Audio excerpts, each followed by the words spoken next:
Hello and welcomes to engineer जेने। आज का जो अपना वीडियो है वो है ऑटोकेड का लेक्चर नंबर 7। ऑटोकेड के इससे पहले अपने 6 लेक्चर आ चुके हैं, 6 वीडियोज आ चुके हैं। जो अपना लास्ट वीडियो था लेक्चर नंबर 6, उसके अंदर मैंने आपको बताया था कि आपका जो ऑटोकेड है वो अब थ्योरेटिकल पॉइंट ऑफ व्यू से कंप्लीट हो चुका है, और उसके साथ ही मैंने आपको ऑटोकेड के कंप्लीट नोट्स दे दिए थे अपने टेलीग्राम चैनल पे, और आपको बोला था कि आप इनको रिवाइज कर लो, वीडियोज़ को वापस से देख लो। उसके बाद में अपने 2 वीडियोज आएंगे। जो 2 वीडियो अपने बाकी रह गए थे उनमें से एक वीडियो जो अपना था वो था Rajasthan JE plus railway JE में जो प्रीवियस ईयर्स में जो आपके ऑटोकेड के क्वेश्चंस आए थे, उसके साथ ही कुछ और इंपॉर्टेंट क्वेश्चन जो आपके एग्जाम में आ सकते हैं। ऐसे करके मैंने 100 प्लस क्वेश्चंस का एक वीडियो बनाया। उसके साथ ही एक वीडियो अपना ये बाकी रह गया था कि अपन ने अभी तक जितना भी बोर्ड पे पढ़ा है थ्योरेटिकल पॉइंट ऑफ व्यू से ऑटोकेड, उस सारी ऑटोकेड को अपन सॉफ्टवेयर में अप्लाई करेंगे, सारी कमांड्स यूज करेंगे और देखें किस तरीके का ऑटोकेड होता है। क्योंकि बहुत सारे लोग ऐसे हैं जिन्होंने अभी तक ऑटोकेड की शक्ल भी नहीं देखी या फिर कभी ऑटोकेड किया नहीं, और जिन्होंने किया उन्होंने भी बहुत पहले किया तो वो लोग भूल भाल गए। ठीक है, तो मैं मान के चल रहा हूँ आपने वो सारा काम कर लिया होगा, रिवाइज कर लिया होगा। आज अपन इस वीडियो में क्या करेंगे, अपन ने जितना भी ऑटोकेड पढ़ा है उसको सॉफ्टवेयर पे देखेंगे, सॉफ्टवेयर पे अपना ऑटोकेड का इंटरफेस देखेंगे। उसके साथ ही आपके एग्जाम पॉइंट ऑफ व्यू से जो जो क्वेश्चन होंगे वो साथ साथ में आपको बताता जाऊँगा कि ये क्वेश्चन आ सकता है, और आपको पूरी पिक्चर दिखा दूंगा। ये वीडियो बनाने के पीछे एक ही मकसद था कि कभी कभार क्या होता है ना कि अपन पढ़ते हैं तो अपने को चीज़ें याद नहीं रहती, लेकिन अपन जब चीज़ों को देख लेते हैं तो बहुत अच्छे से याद रहती है। तो मैंने पहले आपको पढ़ा दिया, अब वो सारी चीज़ें जो दिखा देता हूँ ताकि आपको किसी भी तरीके का कन्फ्यूजन नहीं रहे। क्योंकि ये सब्जेक्ट बहुत ही छोटा सा है, लेकिन इसके 5 क्वेश्चन आते हैं, और आप पेपर उठाना राजस्थान जेईई के जो 4 पेपर हुए थे, TSP, non TSP, degree, diploma, ठीक है, उन सब में इसका वेटेज फिक्स रखा गया था। इसका मतलब इस बार इसके 5 क्वेश्चन आ सकते हैं, तो बहुत ही ज़्यादा इंपॉर्टेंट बन जाता है अपने लिए। तो देखो इस वीडियो में अपन लोग क्या करेंगे, जितना भी ऑटोकेड अपन ने 6 लेक्चर में थ्योरेटिकल पॉइंट ऑफ व्यू से पढ़ा था वो सारा का सारा ऑटोकेड सॉफ्टवेयर के अंदर देखेंगे, और मेनली 5 टॉपिक्स पे बात करेंगे। देखो 5 टॉपिक कौन से हैं। सबसे पहला क्या है, AutoCAD interface element with questions. इसका मतलब क्या हुआ, जो ऑटोकेड का इंटरफेस मैंने आपको बोर्ड पे बना के दिखाया था और जो नोट्स के अंदर बना के दिया था, वो सारा का सारा इंटरफेस देखेंगे सॉफ्टवेयर के अंदर। और उसके साथ ही जो क्वेश्चंस आपको थ्योरी में मैंने बताए थे पढ़ाते टाइम कि ये क्वेश्चंस आपके आ सकते हैं, वो सारे के सारे क्वेश्चन साथ साथ में देखेंगे। तो आपको क्या करना है, जैसे ही मैं क्वेश्चन बोलूँ उसके साथ ही आपको आंसर जो है कमेंट बॉक्स में टाइप कर देना। इतना तो कर ही सकते हो यार, इतना पढ़ा दिया तुमको ऑटोकेड। अब देखो दूसरा टॉपिक अपना क्या है, ऑटोकेड की सेटिंग्स। मैंने आपको बताया था ऑटोकेड की कुछ सेटिंग होती है जो बेसिक सेटिंग जो करनी होती है, ठीक है, वो देखेंगे अपन। उसके साथ ही अपन देखेंगे कि ऑटोकेड में कमांड्स किस तरीके से अप्लाई की जाती है, किस तरीके से कमांड्स को यूज किया जाता है। उसके बाद में मैंने बताया था कि ऑटोकेड की कुछ ड्राफ्टिंग की सेटिंग होती है, ऑर्थो वगैरह की, ग्रिड वगैरह की, वो सारी सेटिंग देखेंगे। और जो लास्ट में क्या करेंगे, एक छोटी सी ड्राइंग बनाएंगे और उसमें जो अपने कमांड्स है मेन जो अपने एग्जाम में आ सकती है वो सारी अप्लाई करके देखेंगे किस तरीके से कमांड्स जो है अपनी यूज होती है। ठीक है, तो ये सारा का सारा जो काम है वो आज अपनी इस वीडियो में करेंगे। तो आपको क्या करना है, जैसे क्वेश्चन बोलूँ आंसर देते रहना, नहीं तो क्या है वीडियो थोड़ा सा लंबा और आप बोरिंग फील करोगे। ठीक है, तो चलो आ जाओ, आज का वीडियो स्टार्ट करते हैं। मैं बिल्कुल जीरो से बेसिक से स्टार्ट कर रहा हूँ, क्योंकि बहुत सारे लोग ऐसे हैं जिन्होंने ऑटोकेड की अभी तक शक्ल भी नहीं देखी, और कुछ लोग डिप्लोमा के भी है, तो उनका भी ध्यान रखेंगे भाई। देखो ये जो शॉर्टकट आपको दिख रहा है ऑटोकेड 2013, यही ऑटोकेड का सॉफ्टवेयर है। ये क्यों दिखा रहा हूँ भाई, यहाँ से आपके पास में 2 क्वेश्चंस बन जाते हैं, बहुत ही इंपॉर्टेंट, मैंने थ्योरी में बताए थे। पहला क्वेश्चन ये बन जाता है कि ऑटोकेड का लोगो कैसा होता है, पीसी वाला जो ऑटोकेड होता है उसका लोगो कैसा होता है, और जो मोबाइल वाला होता है उसका कैसा होता है, बताओ फटाफट आंसर। देखो जो पीसी वाला ऑटोकेड होता है उसके लोगो में ओनली ऐसा ए लिखा होता है, ठीक है, सिंगल ए लिखा होता है। और जो मोबाइल वाला ऑटोकेड का सॉफ्टवेयर होता है उसके लोगों में इस ए के नीचे 360 और लिखा होता है। तो पहला क्वेश्चन आपका कंप्लीट होता है। दूसरा क्वेश्चन जो बहुत ही इंपॉर्टेंट यहाँ से बन जाता है वो ये है कि ऑटोकेड का अभी लेटेस्ट वर्जन कौन सा अवेलेबल है। ये क्वेश्चन आपसे पूछा जा सकता है, क्यों अभी पता चलेगा। देखो जो विंडोज़ के लिए ऑटोकेड का अभी लेटेस्ट वर्जन जो पीसी वाला अवेलेबल है वह 2021, ठीक है, और जो मैक के लिए अवेलेबल है वह 2020। अब ये क्वेश्चन क्यों इंपॉर्टेंट है, क्योंकि अभी आपका ईयर चल रहा है 2020 और विंडोज़ का जो वर्जन है लेटेस्ट वो कौन सा है, 2021। तो आप यहाँ पे कंफ्यूज हो जाओगे, सोचोगे 2020 है, और वो आपसे क्वेश्चन पूछ लेगा और गलत हो सकता है। ठीक है, इसलिए मैंने ये आपको दिखा दिया। अब अपन ऑटोकेड के सॉफ्टवेयर को ओपन करते हैं, आप देख लो कैसे ओपन होता है। देखो थोड़ा सा टाइम लेगा, ठीक है, सॉफ्टवेयर ओपन होने में टाइम तो लगता ही है, 1-2 सेकंड का टाइम लगेगा इसके अंदर। देखो जैसे ही आप ओपन करते हो इस तरीके का कुछ खुलता है। इसका मतलब क्या हुआ कि मैंने इसको अभी डीएक्टिवेट कर रखा आपको दिखाने के लिए। तो अपन क्या करेंगे, ट्रायल वर्जन इसका देखेंगे, अभी कोई फर्क नहीं होता ट्रायल में और उसमें।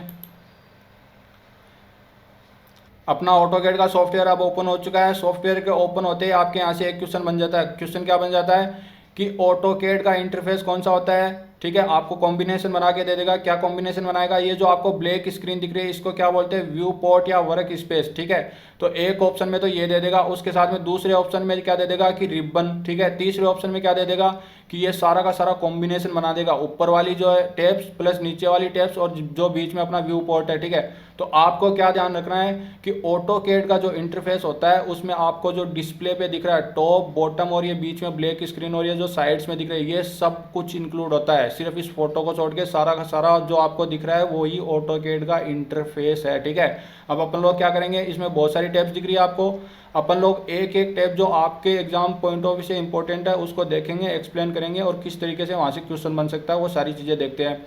तो चलो आ जाओ देखते हैं। सबसे पहले अपन यहीं से स्टार्ट करते हैं। टॉप में आपको जो रेड कलर का ए लिखा दिखा रहा, इस ए को बोलते हैं एप्लीकेशन बार। ठीक है, तो आपको क्या पूछा जाएगा? आपसे पूछा जाएगा कि ऑटोकेड का लोगो ऑटोकेड के इंटरफेस में कहाँ होता है, और एप्लीकेशन बार दे देगा, मेन्यू बार दे देगा, इन्फो सेंटर दे देगा, व्यू पोर्ट दे देगा। ठीक है, इस तरीके से 4 ऑप्शन आपको मिल जाएंगे। तो आपको क्या याद रखना है कि ऑटोकेड का जो लोगो होता है वो होता है एप्लीकेशन बार वाली टैब के ऊपर। ठीक है, ये एप्लीकेशन बार की टैब है। अब अपन इस एप्लीकेशन बार को ओपन करते हैं यहाँ से अपने पास दूसरा क्वेश्चन बन जाता है। वो क्या बन जाता है कि जैसे आपसे पूछ लेगा कि नई फाइल ओपन करते हो आप कौन सी टैब में से करते हो, एप्लीकेशन बार में से करते हो, इन्फो सेंटर में से करते हो या फिर कहाँ से करते हो। तो ये सारी चीज़ें आपको याद रखनी है। देखो, एप्लीकेशन बार के अंदर से आप नई फाइल ओपन कर सकते हो। ठीक है, न्यू ड्राइंग ले सकते हो, यहाँ से नई ड्राइंग सेलेक्ट करोगे तो आपके पास में ये जो ब्लैक स्क्रीन दिख रही है बिल्कुल फ्रेश आ जाएगी, बिल्कुल नई आ जाएगी। ठीक है, उसके बाद में देखो आप क्या करते हो, पुरानी फाइल को ओपन कर सकते हो। इसका मतलब क्या हुआ, मान लो आपने कोई ड्राइंग पहले से बना रखी है और आप उसको ओपन करना चाहते हो, या तो कुछ एडिट करना चाहते हो या फिर कुछ नया ऐड करना चाहते हो, तो वो यहाँ से आप सेलेक्ट करके ओपन कर सकते हो। उसके बाद में देखो सेव और सेव एज, ये दोनों आपने सब जगह देखा होगा, सब सॉफ्टवेयर में होता है। इसका मतलब ये होगा कि जो आपने ड्राइंग यहाँ से ओपन करी थी उसको आप सेव करना चाहते हो वैसी की वैसी, तो यहाँ से सेव कर सकते हो। अगर आप उसकी जो लोकेशन चेंज करना चाहते हो फिर नाम चेंज करना चाहते हो तो यहाँ से सेव एज सेलेक्ट करो और उसके बाद जो चेंज करना चेंज करके उसको सेव कर दो। उसके बाद देखो क्या लिखा रहा है, एक्सपोर्ट। एक्सपोर्ट का मतलब क्या हुआ, जैसे मान लो जो आपने फाइल बनाई उसकी पीडीएफ बनानी है। ठीक है, या फिर आपको क्या है उसको किसी और फॉर्मेट के अंदर एक्सपोर्ट करना है तो यहाँ से आप एक्सपोर्ट कर सकते हो। ये जो आपको नाम दिख रहे हैं ना, DWF और ये 3D DWF PDF DGN, यही फुल फॉर्म है जो आपसे एग्जाम में पूछी जाएगी। ठीक है, इनकी फुल फॉर्म का मैं पेज दूंगा आपको एक। ठीक है, अब देखो यहाँ से आप फाइल एक्सपोर्ट कर सकते हो। उसके बाद में लिखा पब्लिश। पब्लिश का मतलब क्या हुआ, मान लो आपको किसी को मेल करना है। ठीक है, तो ये आप यहाँ से कर सकते हो, किसी को कोई भी फाइल जो है पब्लिश कर सकते हो यहाँ से डायरेक्ट प्रिंट भी कर सकते हो। उसके बाद में मैंने बताया था कि आपको ड्राइंग यूटिलिटीज़, ठीक है, ड्राइंग यूटिलिटीज़ मैं पहले बता चुका हूँ, जैसे यूनिट्स वगैरह वो सारी चीज़ें होती है वो यहाँ से सेट कर सकते हो और किसी फाइल को आप यहाँ से क्लोज भी कर सकते हो। ये सारी चीज़ें आप बार बार जो वीडियो को देखोगे तो आपको आराम से याद हो जाएगी यार, कोई रॉकेट साइंस थोड़ी याद नहीं होगी। ठीक है, तो एप्लीकेशन बार अपना कंप्लीट होता है यहाँ से। इसके आगे जो आपको छोटी छोटी टैब्स दिख रही है ना, इनको बोलते हैं क्विक एक्सेस टूल बार। ठीक है, इनमें क्या होता है, देखो जो आपने एप्लीकेशन बार में देखी थी ना वही सारी चीज़ें ज़्यादातर यहाँ पे भी होती है। ठीक है, लेकिन यहाँ पे क्यों दी है, क्योंकि इसके नाम से ही तुम समझो, क्विक एक्सेस टूल बार मतलब क्विकली आप यहाँ से एक्सेस कर सकते हो, इसको ओपन करने की जरूरत नहीं है अगर आपको उसका सिंबल याद है तो। ठीक है, देखो जैसे यहाँ पे सेव लिखा हुआ है, तो जो अपने एप्लीकेशन बार के आगे वाली टैब्स होती है उनको क्या बोलते हैं, उनको बोलते हैं क्विक एक्सेस टूल बार। ठीक है, इतना हो गया अपने पास में। क्विक एक्सेस टूल बार के आगे की जो आपको टैब दिख रही है जिसपे सेटिंग का साइन है और उस पर लिखा हुआ है ड्राफ्टिंग एंड एनोटेशन, इसको बोलते हैं इन्फो सेंटर। यहाँ से अपने पास में 2 क्वेश्चन बन जाते हैं। पहला क्वेश्चन तो ये बन जाता है कि आप जो है ऑटोकेड का इंटरफेस कहाँ से चेंज करते हैं। इसका मतलब क्या हुआ, जैसे मान लो आपको 2D में ड्राइंग बनानी है तो आप क्या करोगे, ये सेलेक्ट करोगे ड्राफ्टिंग एंड एनोटेशन और उसी के हिसाब से ये जो टैब्स है ना वो आपको मिल जाएगी 2D की। और जैसे आप 3D बेसिक सेलेक्ट करोगे, 3D में ड्राइंग बनानी है तो आप ये सेलेक्ट करोगे और उसके हिसाब से टैब्स जो है आपकी अरेंज हो जाएगी। तो आपसे क्वेश्चन ये पूछा जाएगा कि जो आप ऑटोकेड का इंटरफेस सेलेक्ट करते हो 2D 3D के हिसाब से, तो वो कहाँ से सेलेक्ट करते हो, वो सेलेक्ट करते हो इन्फो सेंटर से। ठीक है, एक और जगह से सेलेक्ट कर सकते हो। देखो नीचे आओ, ये आपको सेटिंग का सेम टू सेम साइन दिख रहा है, इस पर जैसे ही मैं क्लिक करूँगा ना वो की वही लिस्ट आ जाएगी। देखो ड्राफ्टिंग एंड एनोटेशन अभी मैंने सेलेक्ट कर रखा है 2D वाला, आप यहाँ से भी सेलेक्ट कर सकते हो।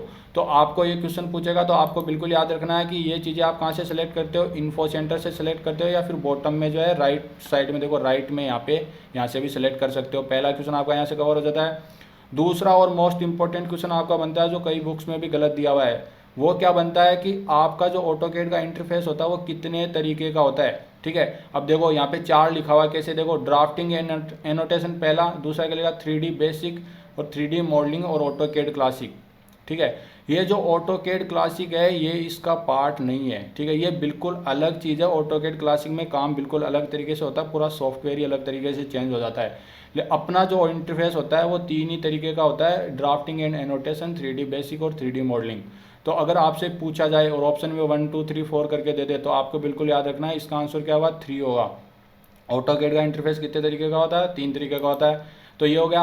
अब देखो इस इन्फो सेंटर के आगे की तरफ आपको क्या लिखा दिख रहा है, ऑटोकेड 2013 और अनरजिस्टर्ड वर्जन, अपने इसको भी रजिस्टर नहीं किया, और उसके आगे ड्राइंग का नाम लिखा हुआ अपना और फॉर्मेट लिखा हुआ DWG। ये जो है ना इसको बोलते हैं टाइटल बार। तो आपसे क्वेश्चन क्या पूछेगा कि जो आपकी ड्राइंग का नाम होता है वो कहाँ लिखा होता है और जो सॉफ्टवेयर का वर्जन है वो कहाँ लिखा होता है, और आपको क्या दे देगा, quick access toolbar, info centre, title bar या फिर मेन्यू बार, ऐसे 4 ऑप्शन दे देगा।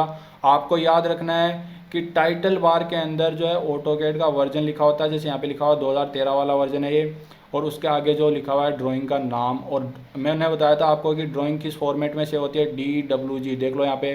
और ये DWG कहाँ से है, ये ड्राइंग वर्ड से है। और मैंने आपको ऑटोकेड के 4 फॉर्मेट बताए थे। जो फाइल सेव होती है फाइनली वो DWG फॉर्मेट में होती है, और जो बैकअप फाइल जो सेव होती है .BA के फॉर्मेट में होती है। क्विज में भी मैंने ये क्वेश्चन दिया था, तो यहाँ से दोबारा से रिपीट कर दिया। तुम लोग यार आंसर देते रहो, ठीक है, फटाफट आंसर देते रहो। जैसे क्वेश्चन पूछता हूँ, देखो उसके आगे आपको क्या लिखा रहा है, टाइप ए कीवर्ड और फ्रेज। ये क्या है, वो सर्च वाला बटन होता है ना, ये वो वाली चीज़ है, ठीक है। यहाँ से आपके पास में नहीं पूछेगा।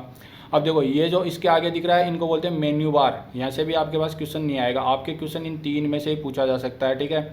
उसके बाद आ जाओ तुम नीचे, आपको नीचे यहाँ पे बहुत सारे दिख रहे होंगे, होम, इंसर्ट, है ना, इस तरीके से लेआउट, ये सारी चीज़ें दिख रही है ना, इन्हीं को बोलते हैं रिबन बटन, ठीक है। तो आपसे क्वेश्चन क्या पूछा जाएगा कि जो आपका इंटरफेस होता है ऑटोकेड का, उसके अंदर जो कमांड्स होती है जो आप यूज़ करते हो, जिनका अलाइस यूज़ करते हो, उन कमांड्स के जो सिंबल होते हैं वो कहाँ पे होते हैं, ठीक है। या फिर आपसे पूछ लेगा ये ड्राफ्टिंग एंड एनोटेशन वाला जो इन्फो सेंटर है उसका नाम दे देगा और बोल देगा इन्फो सेंटर के नीचे कौन सा पार्ट होता है, और सबसे पहले आपको रिबन का नाम दे देगा, व्यू पोर्ट वर्क स्पेस का नाम दे देगा, या फिर कमांड लाइन का नाम दे देगा। तो आपको याद रखना है कि ये रिबन बटन कहाँ होते हैं। ये जितनी भी टेप्स दिख रहे हैं छोटी छोटी, इन सबको मिला के बोलते हैं रिबन बटन। और ये सारी की सारी चेंज हो जाती है। जैसे यहाँ पे होम की सारी आ रखी है, मैंने बोला था ना कि अगर आप जो है कोई भी कमांड भूल जाते हो तो वो है ना आप यहाँ से सेलेक्ट भी कर सकते हो, लेकिन कमांड का अलाइस याद रखना इसलिए जरूरी होता है क्योंकि वहाँ से आपकी स्पीड बन जाती है काम करने की, ठीक है। देखो होम टैब के अंदर आपकी सारी की सारी कमांड्स आ जाती है, जो जो कमांड्स है, ठीक है। आप जो है कमांड्स यहाँ से भी सेलेक्ट कर सकते हो, ठीक है। जो दिख रही है ना आपको बहुत सारी कमांड सेलेक्ट करने के बहुत सारे मेथड होते हैं। आप या तो यहाँ से डायरेक्ट ले लो या फिर यहाँ से ले लो, नहीं तो क्या आप अलाइस यूज़ करके ले लो, ठीक है। अब देखो ये जैसे ही मैं चेंज करूँगा उसके हिसाब से ये मेरे चेंज होती जाएगी, इनसे आपको कोई लेना देना नहीं है, ठीक है। ज़्यादा डेप्थ में नहीं जाएंगे, अपने क्वेश्चन के हिसाब से देखेंगे अपन, ठीक है। तो ये हो गया सारा का सारा कि रिबन बटन कौन से होते हैं। अब उसके नीचे आ जाओ तुम, ये जो ब्लैक स्क्रीन आपको दिख रही है ना, ठीक है, ये ब्लैक स्क्रीन को क्या बोलते हैं, फटाफट बताओ भाई। इसको बोलते हैं व्यू पोर्ट या वर्क स्पेस। जितनी भी अपनी ड्राइंग बनेगी वो सारी की सारी इसी के अंदर बनेगी, पूरा काम इसी के अंदर होना है, ठीक है। अब इस पे है ना आपके पास 3 इंपॉर्टेंट क्वेश्चन बन जाते हैं। क्या बन जाते हैं, पहला तो ये बन जाता है कि जो ऑटोकेड में जो ब्लैक स्क्रीन होती है इसका कलर ब्लैक ही होता है, ठीक है। तो जो ब्लैक स्क्रीन होती है उसका नाम क्या होता है, या फिर जिसके अंदर आप काम करते हैं ड्राइंग बनाते हैं उसका नाम क्या होता है, व्यू पोर्ट या वर्क स्पेस, पहला हो गया। दूसरा देखो ये आपको एक्स और वाई दिख रहा ना ऑर्डिनेट वाला, ये एक्स वाई इसलिए दिख रहा है क्योंकि ये अभी 2D में, अगर इसको 3D में कर दूंगा जेड एक्सिस और आ जाएगी। इसको क्या बोलते हैं फटाफट बताओ, इसको बोलते हैं UCS आइकन। UCS आइकन की फुल फॉर्म बताओ, मैंने क्विज में भी दिया था और ये बहुत इंपॉर्टेंट क्वेश्चन है। UCS की फुल फॉर्म होती है यूजर कोऑर्डिनेट सिस्टम। क्विज में है ना मोर देन 50% लोगों ने यूनिवर्सल कोऑर्डिनेट सिस्टम आंसर किया था। अब याद कर लो यहाँ पे दोबारा से, ये जो है UCS इसकी फुल फॉर्म होती है यूजर कोऑर्डिनेट सिस्टम, ठीक है। अब देखो इसके ऊपर आपको यहाँ पे क्या दिखा हुआ है, माइन ऐसे डैश का साइन है और टॉप 2D वायर फ्रेम ऐसे कुछ लिखा हुआ है, ठीक है। इसके ऊपर यहाँ पे एक और चीज़ आती है ड्राइंग 1 ड्राइंग 2 ऐसे करके, जितनी ड्राइंग आप ओपन कर लेंगे वो सारी चीज़ें, वो मैंने यहाँ पे हाइड कर रखा है एक बटन, ठीक है। अब देखो इसको क्या बोलते हैं, ये जो लिखा हुआ ना इसको बोलते हैं व्यू पोर्ट कंट्रोलर। मैंने बताया था थ्योरी के अंदर व्यू पोर्ट कंट्रोलर कहाँ पे होता है, वर्क स्पेस पे जो होता है लेफ्ट कॉर्नर होता है उसके अंदर होता है। यहाँ से आप जो अपना व्यू पोर्ट है उसको कंट्रोल करते हो, मतलब जूम इन कर सकते हो, जूम आउट कर सकते हो, जितना भी कंट्रोल करना होता है ना वो यहीं से करते हो व्यू पोर्ट कंट्रोलर से। उसके बाद देखो इधर आ जाओ तुम, यहाँ पे देखो क्या लिखा हुआ आपको, नॉर्थ वेस्ट साउथ ईस्ट और यहाँ पे लिखा हुआ टॉप, इसको बोलते हैं व्यू क्यूब। अब तुम बोलोगे यार क्यूब जैसा तो मुझे दिख ही नहीं रहा है, ये दिखेगा जब इसको मैं 3D में कर दूंगा ना, तो ये जो टॉप वाला आपको दिख रहा ना, ये स्क्वायर ये क्यूब में बन जाता है और अपन इसको रोटेट भी कर सकते हैं, ठीक है। तो इसको बोलते हैं व्यू क्यूब। तो आपसे पूछेगा व्यू क्यूब कहाँ होता है व्यू पोर्ट के अंदर, तो आपको लोकेशन इसकी याद रखनी है, ये कहाँ पे होता है। अब देखो इसके नीचे आ जाओ, यहाँ पे बहुत सारे बटन दिख रहे हैं ना, जिन पे मैं ले जा रहा हूँ तो कुछ कुछ लिखा आ रहा है, ठीक है। इनको बोलते हैं नेविगेशन बार, ये पूरी की पूरी बार है, ठीक है। इसको आप यहाँ से बंद भी कर सकते हो, देखो यहाँ से ना, अभी मैं बंद कर देता हूँ इसको, बंद हो जाती है ये। तो इसको बोलते हैं क्या, इसको बोलते हैं अपन नेविगेशन बार। तो आपसे पूछा जाएगा नेविगेशन बार कहाँ पे होती है, तो ये अपनी नेविगेशन बार यहाँ से कंप्लीट हो जाती है। उसके बाद आ जाओ तुम नीचे, देखो ये आपको लिखा हुआ था लेआउट 1 लेआउट 2, ठीक है। आप जितनी लेयर्स में काम करेंगे उसके हिसाब से यहाँ पे लिखा आ जाएगा ये सारी की सारी चीज़ें, ठीक है। तो ये लेआउट वाली टेप कहाँ पे होती है, ये नीचे होती है, बॉटम वाले पार्ट में सबसे ऊपर की साइड में जो होती है वो लेआउट वाली होती है। देखो अब इसके नीचे लेआउट के नीचे आपको क्या लिखा हुआ है, कमांड, और उसके नीचे एक ब्लैंक लाइन है जिसपे लिखा हुआ टाइप ए कमांड, ये है कमांड लाइन। जो भी आप टाइप करेंगे कमांड, उसके हिसाब से इंस्ट्रक्शन यहाँ पे आते जाएंगे, और उन इंस्ट्रक्शन को आप कर्सर के साथ भी देख सकते हो, कैसे देख सकते हो मैंने थ्योरी में बताया था, अभी और बताऊंगा। तो आपसे पूछेगा कि कमांड लाइन कहाँ होती है। कमांड लाइन जो होती है इंटरफेस के बॉटम में होती है, ठीक है। ऐसे top bottom mid left right ऐसे करके ऑप्शन देगा, तो आपको याद रखना कहाँ पे होती है, बॉटम में होती है, ठीक है। अब देखो इस कमांड लाइन के नीचे आ जाओ, यहाँ पे आपको कुछ लिखा दिख रहा है, इसको छोड़ो। इसके आगे आपको बहुत सारे बटन दिख रहे हैं, जिन पे जैसे मैं ले जा रहा हूँ उनके नाम लिखे आ रहे हैं, ठीक है। जिनमें से कुछ ऑन है, जिनमें लाइट जल रही है, जिनमें नहीं जल रही उनके अंदर क्या ऑफ है। इनको क्या बोलते हैं, अपना बहुत सारा गेम इन्हीं पे चलेगा। इनको बोलते हैं टोंगल बटन। मैंने बताया था ना कि टोंगल बटन सबसे बॉटम में होते हैं। टोंगल बटन कौन से होते हैं, जैसे ऑर्थो का हुआ, ओ स्नैप का हुआ, ग्रिड का हुआ, वो सारे के सारे बटन जो है यहीं पे होते हैं, ठीक है। तो आपके टोंगल बटन कहाँ होते हैं, बॉटम के अंदर होते हैं। तो देखो ये अपने टोंगल बटन यहाँ पे कंप्लीट हो जाते हैं। उसके बाद देखो आगे लिखा हुआ मॉडल। तो आपसे पूछ सकता है मॉडल टैब कहाँ पे होती है। मॉडल टैब के अंदर क्या होता है, ज़्यादा डेप्थ में नहीं जाएंगे, इतना याद रखो कि मॉडल टैब भी अपनी बॉटम में होती है। उसके बाद में देखो ये दो छोड़ दो, इसके आगे क्या लिखा हुआ रहा है कि एनोटेशन स्केल। मैंने बताया था ना कि आप जब 2D में या 3D में कोई भी ऑब्जेक्ट बनाते हैं तो उसका एक स्केल डिसाइड करते हैं, वो स्केल आप यहाँ से डिसाइड कर सकते हैं। देखो कैसे, देखो जैसे ही मैंने ओपन किया देखो यहाँ पे स्केल आ गया ना, ठीक है। बहुत सारे स्केल आ गए, कोई भी सिलेक्ट कर सकते हो किस में आपको करना है, कस्टम भी कर सकते हो। अगर इनमें से आपके पास नहीं आ रहा जो आप सेलेक्ट करना चाहते हो तो आप यहाँ से कस्टम कर सकते हो, ठीक है। अभी अपन इसको ऐड कर देते हैं, ज़्यादा डेप्थ में नहीं जाएंगे। उसके आगे देखो ये सेटिंग वाला आ रहा है, ये मैंने बता दिया था कि आपका इन्फो सेंटर जो ऊपर है वो नीचे भी है, ठीक है। उसके आगे देखो ये जो आपको बल्ब दिख रहा ना, ये लाइट सी, ये मैंने आपको बताया था कि जब 3D के अंदर आप कोई ऑब्जेक्ट बनाते हो, जैसे फॉर एग्जांपल आपने कोई क्यूब बनाया और उसके अंदर कैंडल बना दी, तो आपको क्यूब तो दिखेगा लेकिन कैंडल नहीं दिखेगी। तो उस कंडीशन में आप क्या करते हो कि ये लाइट्स डालते हो उस क्यूब के, तो उसके जो आपके प्लेन है वो सारे के सारे ट्रांसपेरेंट हो जाएंगे और उसके अंदर का जो ऑब्जेक्ट है वो आपको दिखने लगेगा, ठीक है। तो ये हो गई वो लाइट्स कहाँ पे होती है, ठीक है। इतना काम अपना हो गया। तो अब अपने पास में क्या है, जो इंटरफेस के जो जितने भी एलिमेंट्स है जहाँ से आपके क्वेश्चन पूछा जाता था वो कंप्लीट हो गया। उसके साथ में एक और फुल फॉर्म जो आपको याद रखनी है, ये एक तो UCS की मैंने बता दी थी, और एक ये देखो ये WCS। इस WCS का मतलब क्या होता है, कमेंट करके तुम बताओ फटाफट, थ्योरी में भी मैंने बताया था। WCS का मतलब होता है वर्ड कोऑर्डिनेट सिस्टम, और इस UCS का मतलब यूजर कोऑर्डिनेट सिस्टम। देखो ये अपना कंप्लीट हो गया। तो अपना जो है इंटरफेस के एलिमेंट जो आपके एग्जाम में पूछे जा सकते हैं, जितने भी पॉसिबल क्वेश्चन थे वो सारे के सारे कंप्लीट हो चुके हैं। अब अपना दूसरा जो पार्ट आ जाता है ऑटोकैड की सेटिंग्स। कुछ बेसिक सेटिंग होती है और जो कुछ ऐसी सेटिंग होती है जो आपके टोंगल बटन वाली होती है, वो अपनी मर्जी से करते हो ड्राइंग को ईजी करने के लिए, अपने काम को आसान करने के लिए, ठीक है। तो सबसे पहले अपन क्या करेंगे, बेसिक सेटिंग्स देखेंगे, और उसके बाद में इन जो टोंगल बटन वाली सेटिंग्स है उनको देखेंगे, और उसके बाद में एक ऑब्जेक्ट बनाएंगे जिसमें अपन कुछ इंपॉर्टेंट कमांड जो आपके एग्जाम में आ सकती है वो सारी की सारी अप्लाई करेंगे, ठीक है। वीडियो थोड़ा सा लंबा जा रहा है, लेकिन क्या कर सकते हैं यार, सॉफ्टवेयर है, अगर समझना है पूरा तो समझना ही पड़ेगा ना आपके एग्जाम पॉइंट ऑफ व्यू से, नहीं तो आपको याद नहीं रहेगा फिर। वैसे तो ऑटोकैड 60 डेज में कंप्लीट होता है, ठीक है, लेकिन अपन अपने एग्जाम पॉइंट ऑफ व्यू से देख रहे हैं। देखो सबसे पहले अपन क्या करते हैं, जैसे ही ऑटोकैड सॉफ्टवेयर ओपन करते हैं, नई ड्राइंग बनानी है तो एक नई ड्राइंग शीट लेते हैं, फ्रेश ड्राइंग शीट लेते हैं, ठीक है। उसको सेलेक्ट करने के अपने पास 3 मेथड्स होते हैं, मैंने थ्योरी में बताए थे। पहला मेथड क्या होता है, अभी अभी बताया था कि नई ड्राइंग आप यहाँ से सेलेक्ट कर सकते हो, ठीक है। जैसे इसमें जाओगे यहाँ से सेलेक्ट कर लोगे। दूसरा मेथड क्या बताया था, मैंने आपको बताया था आप कमांड का यूज करके भी जो है नई ड्राइंग सेलेक्ट कर सकते हैं, ठीक है। तीसरा मेथड जो मैंने बताया था, आप व्यू पोर्ट में से भी नई ड्राइंग शीट ले सकते हैं, वो मैंने यहाँ पे बताया था, मैंने बोला था कि ये हाइड कर रखा है वहाँ से, ठीक है। अब देखो अपन सबसे इजी मेथड में चलते हैं, यहाँ से अपन जो है नई ड्राइंग शीट ले लेते हैं, ठीक है। देखो जैसे ही आप इसको करोगे ओपन, उसके बाद में आपको बॉक्स ओपन हो के आएगा। मैंने बोला था उसमें क्या लिखा था, रिसेंट फाइल्स और वो सारी चीज़ें लिखी आती है कि आपको नई फाइल लेनी है फिर रिसेंट फाइल लेनी है। अब देखो ये जो लिखा रहा है ACAD, ये है ऑटोकेड की जो है पहले से सेव फाइल है। अगर मान लो आप ऑटोकेड की कोई सेटिंग को चेंज कर देते हैं, ठीक है, और आप भूल जाते हैं कि इसको वापस से रीसेट कैसे करना है, तो आप इस फाइल को ओपन करो। ये बिल्कुल फ्रेश फाइल है और आपके पास बिल्कुल फ्रेश जो है पूरा का पूरा इंटरफेस और पूरी सेटिंग्स आ जाएगी, ठीक है। अपन इसको ओपन करते हैं। देखो जैसे ही इसको ओपन करेंगे यहाँ पे देखो अपने पास में लिखा आ जाएगा जो भी सीट ओपन हुई है, ड्राइंग 2। क्यों लिखा रहा है ऐसा ड्राइंग 2? क्योंकि पहले अपने पास ड्राइंग 1 थी, ठीक है। अब अपने ड्राइंग 2 नई सीट ले ली। अब अपने पास नई सीट तो आ चुकी है। अब अपने को क्या क्या सेटिंग यहाँ पे करनी होती है, जैसे ही अपनी नई ड्राइंग सीट ओपन होकर आती है, अपने को पहली सेटिंग करनी पड़ती है यूनिट्स की, कि अपन लोग जो ड्राइंग बनाने वाले हैं वो कौन सी यूनिट में बनाने वाले हैं, है ना। लेंथ की और एंगल की यूनिट सेट करनी है अपने को। तो इसके लिए अपन लोग क्या करते हैं, यूनिट कमांड का यूज़ करते हैं। और यूनिट कमांड का अलाइस क्या होता है, फटाफट बताओ, क्विज में भी दिया था। देखो यूनिट कमांड का जो अलाइस होता है वो होता है UN, ठीक है। जैसे ही मैंने UN टाइप किया, यहाँ पे मेरे पास में एक लिस्ट आ गई। मान लो आप जो है भूल गए, ठीक है, कि इसका जो कमांड का अलाइस क्या होता है, तो आपके पास में ये लिस्ट सजेस्ट कर देता है। देखो जैसे UN किया, यूनिट्स आ गई। अब देखो यूनिट जैसे करूँगा, बॉक्स ओपन हो गया। मैंने बताया था थ्योरी के अंदर कैसा बॉक्स ओपन होता है। देखो यहाँ पे लेंथ की यूनिट्स आ रही है और यहाँ पे एंगल की यूनिट्स आ रही है। अब देखो यहाँ से बहुत ही इंपॉर्टेंट क्वेश्चन बन जाता है। मेरे को लगता है कि 99% है ना, एक क्वेश्चन यहाँ से बनेगा। 5 क्वेश्चन आपके आते हैं ना, एक क्वेश्चन यहाँ से बनेगा। और क्वेश्चन क्या बनेगा, ध्यान से सुनना तुम।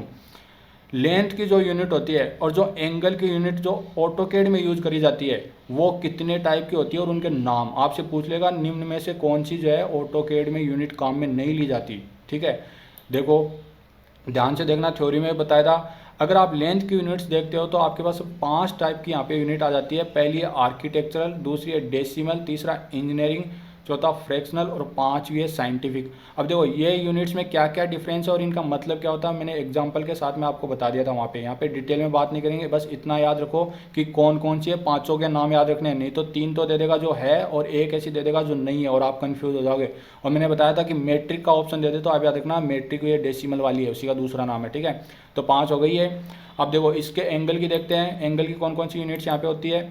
देखो एंगल की भी अपने पास 5 यूनिट्स होती है। Decimal degree, degree minute second, और ये आपके GRADS लिखा ना, इसको बोलते हैं ग्रेडियंट, ठीक है। मैंने बताया ना थ्योरी में ग्रेडियंट, ये है रेडियन और ये है सर्वेयर यूनिट्स, ठीक है। इस सर्वेयर यूनिट का दूसरा नाम भी होता है, फटाफट कमेंट करके बताओ, नहीं तो नोट्स में जाके देखो। देखो ये हो गया अपने पास एंगल की और लेंथ की कौन कौन सी यूनिट्स होती है। इसके बाद में देखो नीचे यहाँ पे लिखा रहा प्रीसीजन, मैंने बताया था प्रीसीजन से भी दूसरा क्वेश्चन आपके यहाँ से बन सकता है। क्या क्वेश्चन बन सकता है, ऑटोकेड में जो प्रीसीजन यूज किया जाता है वो कितने डिजिट तक होता है, बताओ फटाफट। देखो ये होता है 8 डिजिट तक। और मैंने बताया था कि ये जो 8 डिजिट तक का प्रीसीजन होता है ये कहाँ यूज किया जाता है, साइंटिस्ट यूज करते हैं, ठीक है। कहाँ पे, जहाँ पे वो गैलेक्सीज का अध्ययन करते हैं ना, वहाँ पे। अपन जो नॉर्मली यूज करते हैं वो लेते हैं 2 डिजिट तक, ठीक है। ऐसा क्यों, क्योंकि अगर आपको प्रीसीजन ज़्यादा मेंटेन करना है, ठीक है, तो ज़्यादा एक्यूरेसी मेंटेन करनी पड़ेगी और उसकी कॉस्ट हो जाएगी ज़्यादा, ठीक है। तो 2 यूनिट का प्रीसीजन ले लेते हैं और अपन यहाँ पे डेसिमल में सेलेक्ट कर लेते हैं और डेसिमल डिग्री कर लेते हैं, क्योंकि अपन जो ड्राइंग सिविल में बनाते हैं उसमें आर्किटेक्चरल यूनिट सेलेक्ट करते हैं। लेकिन मैं डेसिमल इसलिए कर रहा हूँ क्योंकि थोड़ा आसान है ये, ठीक है। अपने को तो क्या एग्जाम्पल के लिए देखना है। अब देखो जैसे ही आप यहाँ पे यूनिट सेलेक्ट करिए उसके हिसाब से आपको यहाँ पे ये सेलेक्ट करना पड़ेगा कि आपको इंच में लेना है। जैसे मैंने डेसिमल ली तो मैं क्या करूँगा, mm सेलेक्ट करूँगा, ठीक है। ऐसा क्यों, क्योंकि जब मैं टाइप करूँगा ना तो जो पॉइंट के बाद में जो डिजिट आने वाली है वो mm में लेनी है कि सेंटीमीटर में लेनी है, ठीक है। जैसे 0.00 है तो ये 2 डिजिट जो आएगी ना mm में लेनी है कि सेंटीमीटर में लेनी है। अगर मैं यहाँ पे आर्किटेक्चर सेलेक्ट कर लेता तो मेरे को यहाँ पे इंच सेलेक्ट करना पड़ता, ठीक है। समझ गए बात को। उसके बाद में ये पूछ रहा है कि कौन सा जो SI सिस्टम यूज़ करना चाहते हो, कि इंटरनेशनल या कौन सा, तो वहाँ पे इंटरनेशनल अपन ने कर दिया। ये सारा सेट करने के बाद में अपन इसको ओके कर देंगे। अब अपनी जो यूनिट सेट हो गई है, अब अपन जितना भी काम करेंगे ना वो डेसिमल के अंदर चल रहा होगा, ठीक है, मैट्रिक सिस्टम में चल रहा होगा। इसके बाद में जैसे ही आप यूनिट सेट करते हो आपको लिमिट सेट करनी होती है। लिमिट क्यों सेट करनी होती है, क्योंकि अपन जो प्रिंट करेंगे ड्राइंग उसकी साइज़, पेज की साइज़ तो फिक्स होती है ना, A4 A3 A1 A0, इस तरीके से मैंने बताई थी पेज की क्या क्या साइज़ होती है। तो आपको जिस पेज में प्रिंट करना उसकी साइज़ यहाँ पे सेलेक्ट कर दोगे। नहीं तो क्या होगा कि मान लो आपने यहाँ पे कोई ड्राइंग बनाई और वो ड्राइंग इतनी बड़ी बन गई कि जैसे ही आप प्रिंट करने लगे वो आपके पेज में आई नहीं। या फिर दूसरा केस क्या हो सकता है कि आपकी ड्राइंग इतनी छोटी बन गई कि आपको दिख ही नहीं रही, तो इस तरीके की कंडीशन लास्ट में ना आए, ठीक है, आपकी पूरी मेहनत ख़राब हो जाएगी। नहीं तो इसके लिए आप क्या करोगे, पेज की लिमिट्स को सेट कर दोगे। और लिमिट्स कमांड का अलाइज क्या होता है ये बताओगे तुम अब, ठीक है। फटाफट बताओ भाई, इतना काम तो कर ही सकते हो, इतना पढ़ा दिया तुमको। लिमिट्स कमांड का अलाइज होता है लिमिट्स, जैसे मैं टाइप करूँगा मेरे पास में देखो क्या बोल रहा है कमांड लाइन में, इधर आ जाओ।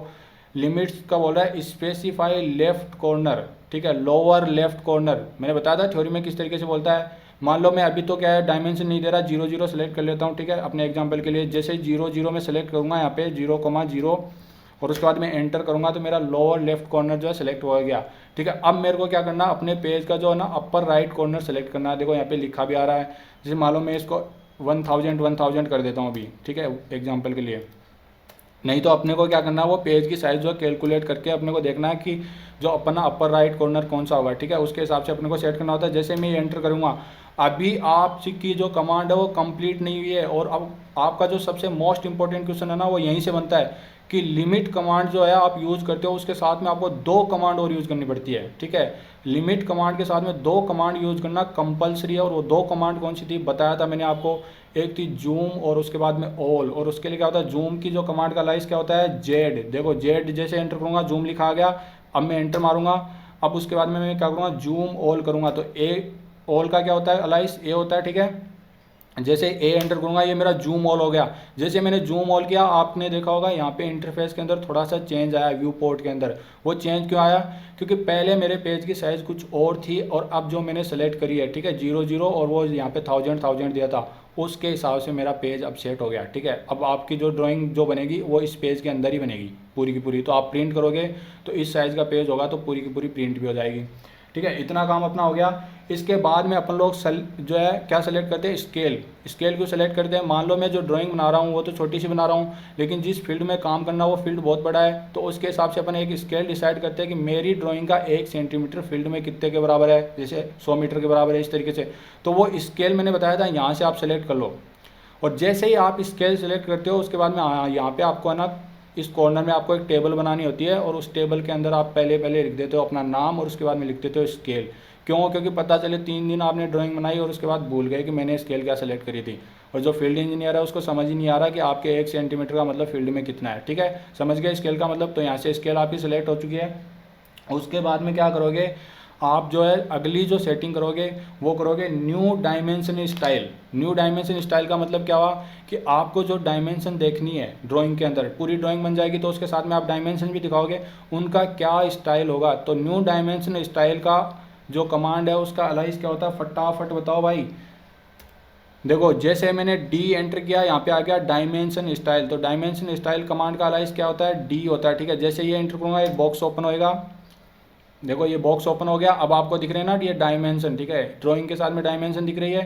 तो आपको ये डायमेंशन स्टाइल कैसी रखनी है ये आप जो है यहाँ से सेट करते हो। जैसे मॉडिफाई में मैं गया, अब मेरे से बहुत सारी चीज़ें पूछने लग जाएगा कि मेरे को क्या क्या देखना है, एरो का सिंबल कैसा देखना है, ये सारी चीज़ें पूछ लेगा, ठीक है। तो यहाँ से अपन ये सेलेक्ट कर लेते हैं, उसके हिसाब से अपनी ड्राइंग के साथ में अपनी डायमेंशन भी दिखती है अपने को, ठीक है।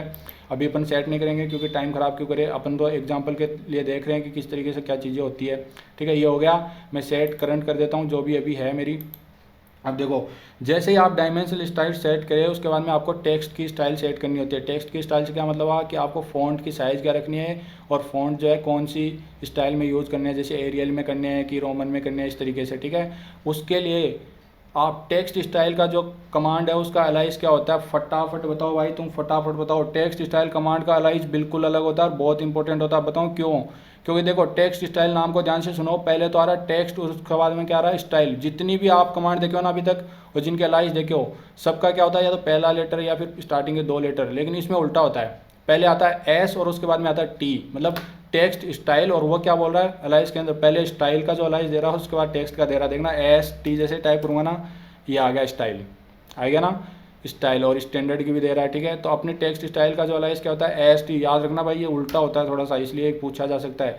जैसे ही मैं एस टी एंटर किया बॉक्स ओपन होकर आ गया मेरे पास में, अब मैं जो है टेक्स्ट स्टाइल सारी सिलेक्ट कर सकता हूँ। देखो ये यहाँ पे आ गए ना अलग अलग तरीके के फ़ॉन्ट, साइज़ क्या रखनी है, हाइट क्या रखनी है, विड्थ क्या रखनी है फ़ॉन्ट की, ठीक है। एरियल रखना है कि कौन सा रखना है, सारी चीज़ें यहाँ से आ जाती है, ठीक है। अपन एरियल रख लेते हैं अभी के लिए। ठीक है। तो इस तरीके से आप क्या करते हो, अपने टेक्स्ट की स्टाइल को सेलेक्ट कर लेते हो। उसके बाद में देखो क्या करना होता है, ये जो इतनी सेटिंग अपनी होगी ना, ये जो बेसिक सेटिंग है यहाँ पे कंप्लीट नहीं होती। अब आपको इस पेज को सेव करना है। सेव क्यों करना है, क्योंकि अब जो आप ड्राइंग बनाओगे ना, वो सारी की सारी ड्राइंग इसके साथ साथ में सेव हो जानी चाहिए। कई बार क्या होता है, अपने कोई ऑब्जेक्ट बनाया और गलती से वो डिलीट हो गया और वापस भी नहीं आ रहा। तो इस तरीके की कंडीशन में क्या होता है ना, कि अपन ड्राइंग को इस तरीके से सेट करके रखते हैं, उसकी सेटिंग इस तरीके से सेट करके रखते हैं कि जो भी ऑब्जेक्ट बनाओ तुरंत सेव हो जाए। और अगर अपना वो डिलीट हो गया तो अपन बैकअप फाइल जो बनती है साथ में, वहाँ से जाके ले सकते हैं। तो उसके लिए अपने को क्या करना होता है, यहाँ से सेव करना होता है अपनी फाइल को, ठीक है। और आप सेव एज भी कर सकते हो इसको, ठीक है। अब देखो अपन ने जो पेज अभी जितनी भी सेटिंग्स करी वो सारा का सारा सेट हो चुका है, सेव हो चुका है, ठीक है। अब अपन लोग ड्राइंग बना सकते हैं, ठीक है। तो अपनी बेसिक सेटिंग यहाँ पे कंप्लीट हो जाती है। अब अपन लोग क्या करेंगे, अपनी ड्राइंग को थोड़ा सा ईजी कर लेंगे, अपने काम को थोड़ा आसान कर लेंगे, ठीक है।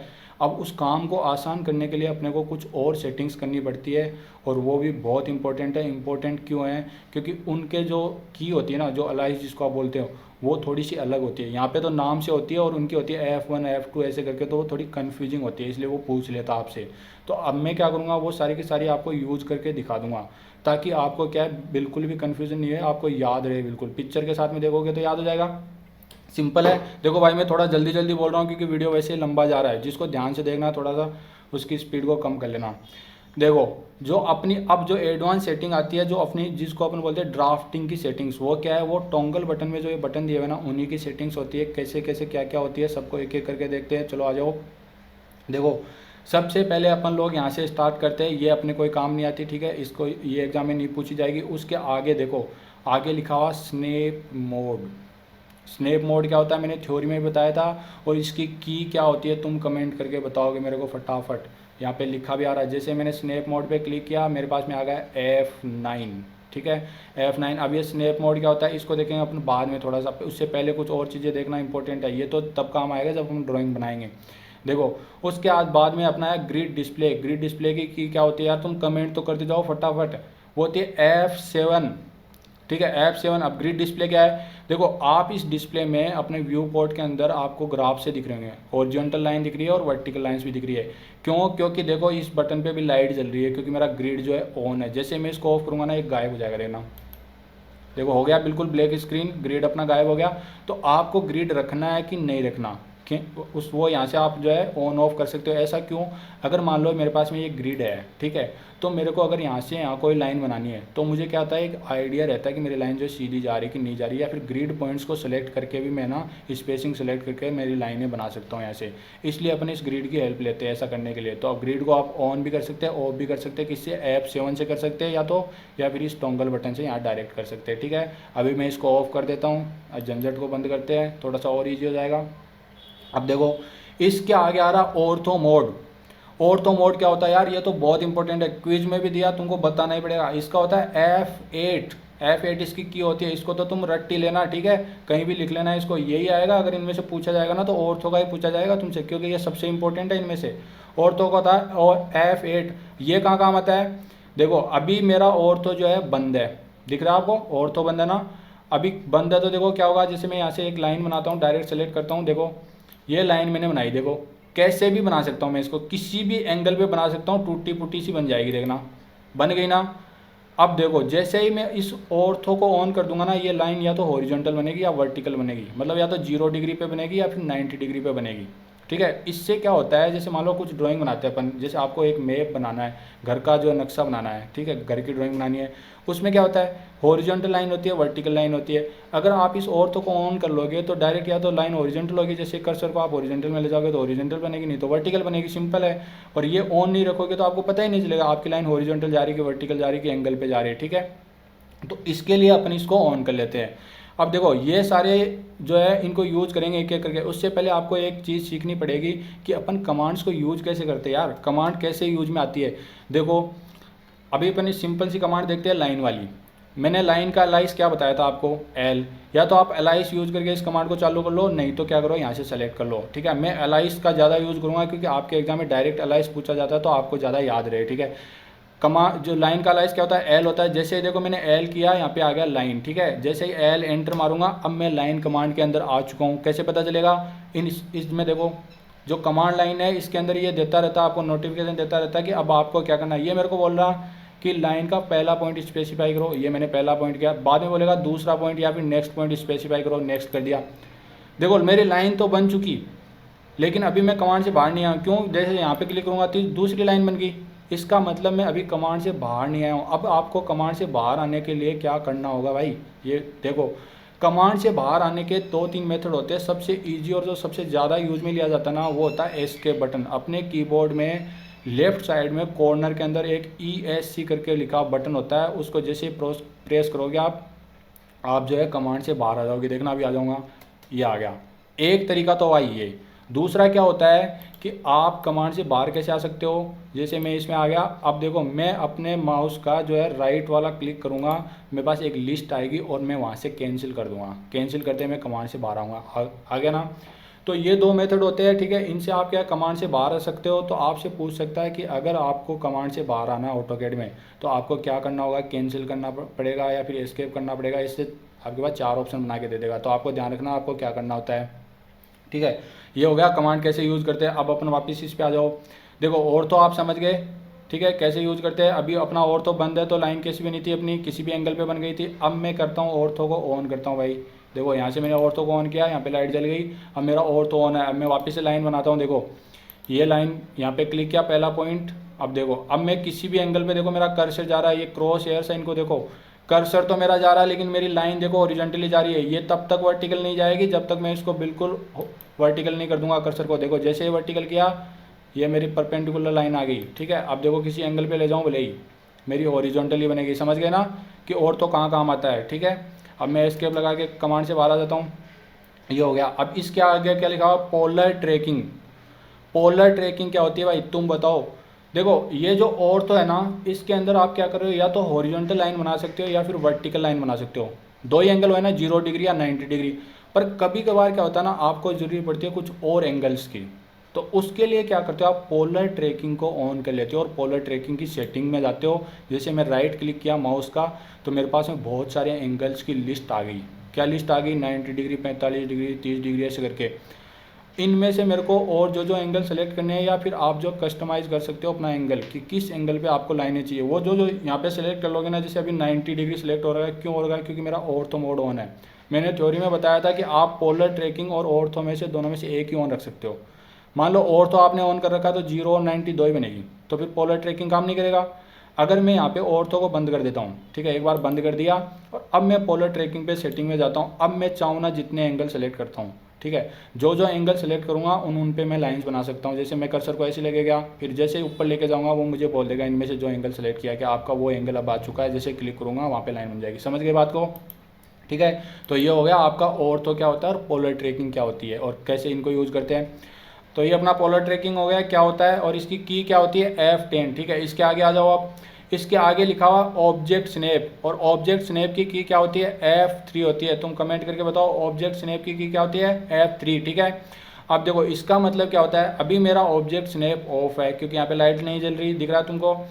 इसका मतलब ये होता है कि जैसे मान लो मेरे को कोई नई लाइन बनानी है, ठीक है, नई लाइन या फिर कोई नया ऑब्जेक्ट बनाना है और वो कहाँ से स्टार्ट करना है, मेरे को इस पॉइंट से स्टार्ट करना है। ये जो लाइन जहाँ पे एंड हो रही है ना वहीं से स्टार्ट करना है।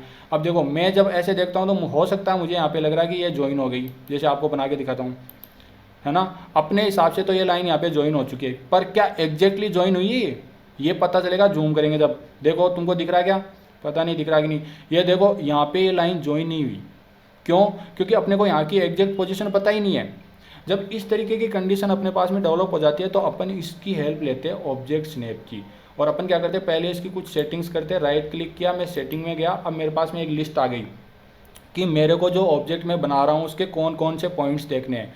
मान लो मुझे ये पता चल जाए कि उस लाइन का एंड पॉइंट कौन सा था, तो मैं उस पर क्लिक करके फटाक से वहाँ से लाइन ड्रॉ कर लूँगा। ऐसा करने के लिए आपको ये डिब्बों में से सिलेक्ट करना पड़ता है कि आपको क्या क्या चाहिए। जैसे मैं अभी सिलेक्ट ऑल कर लेता हूँ, इसका मतलब मेरे को एंड पॉइंट भी देखना है, मिड पॉइंट, सेंटर, नोड सारे देखने हैं, कोऑर्डिनेट सब देखना है, ठीक है। अब देखो अब मैं क्या करूँगा, इसको ऑन कर दूंगा। मैंने सेटिंग इसकी सेट कर ली, ऑब्जेक्ट स्नैप को ऑन किया F3 से या फिर यहाँ से। अब मैं लाइन सेलेक्ट करता हूँ, ठीक है, और जैसे ही देखो मैं इसके ऊपर जाऊँगा, ठीक है, इस पर जैसे ही जाऊँगा ये मेरे को ग्रीन कलर के जो डिब्बे दिखा रहा है। देखो यहाँ पे दिखा दिया ना। अब मैं जैसे ही मुझे पता चल गया कि इस लाइन का एंड पॉइंट कौन सा है, क्यों, क्योंकि मुझे डिब्बा दिख गया, इस डिब्बे पे जैसे ही क्लिक करूँगा ना मेरा एंड पॉइंट सेलेक्ट हो जाएगा, मेरी लाइन वहीं से स्टार्ट होगी। ठीक है, अब देखो ये बन गई लाइन। अब तुम इसको जूम करके देख सकते हो, आराम से जूम करके देख सकते हो, ये लाइन वहीं से स्टार्ट हुई है जहाँ पे वो एंड हो रही थी।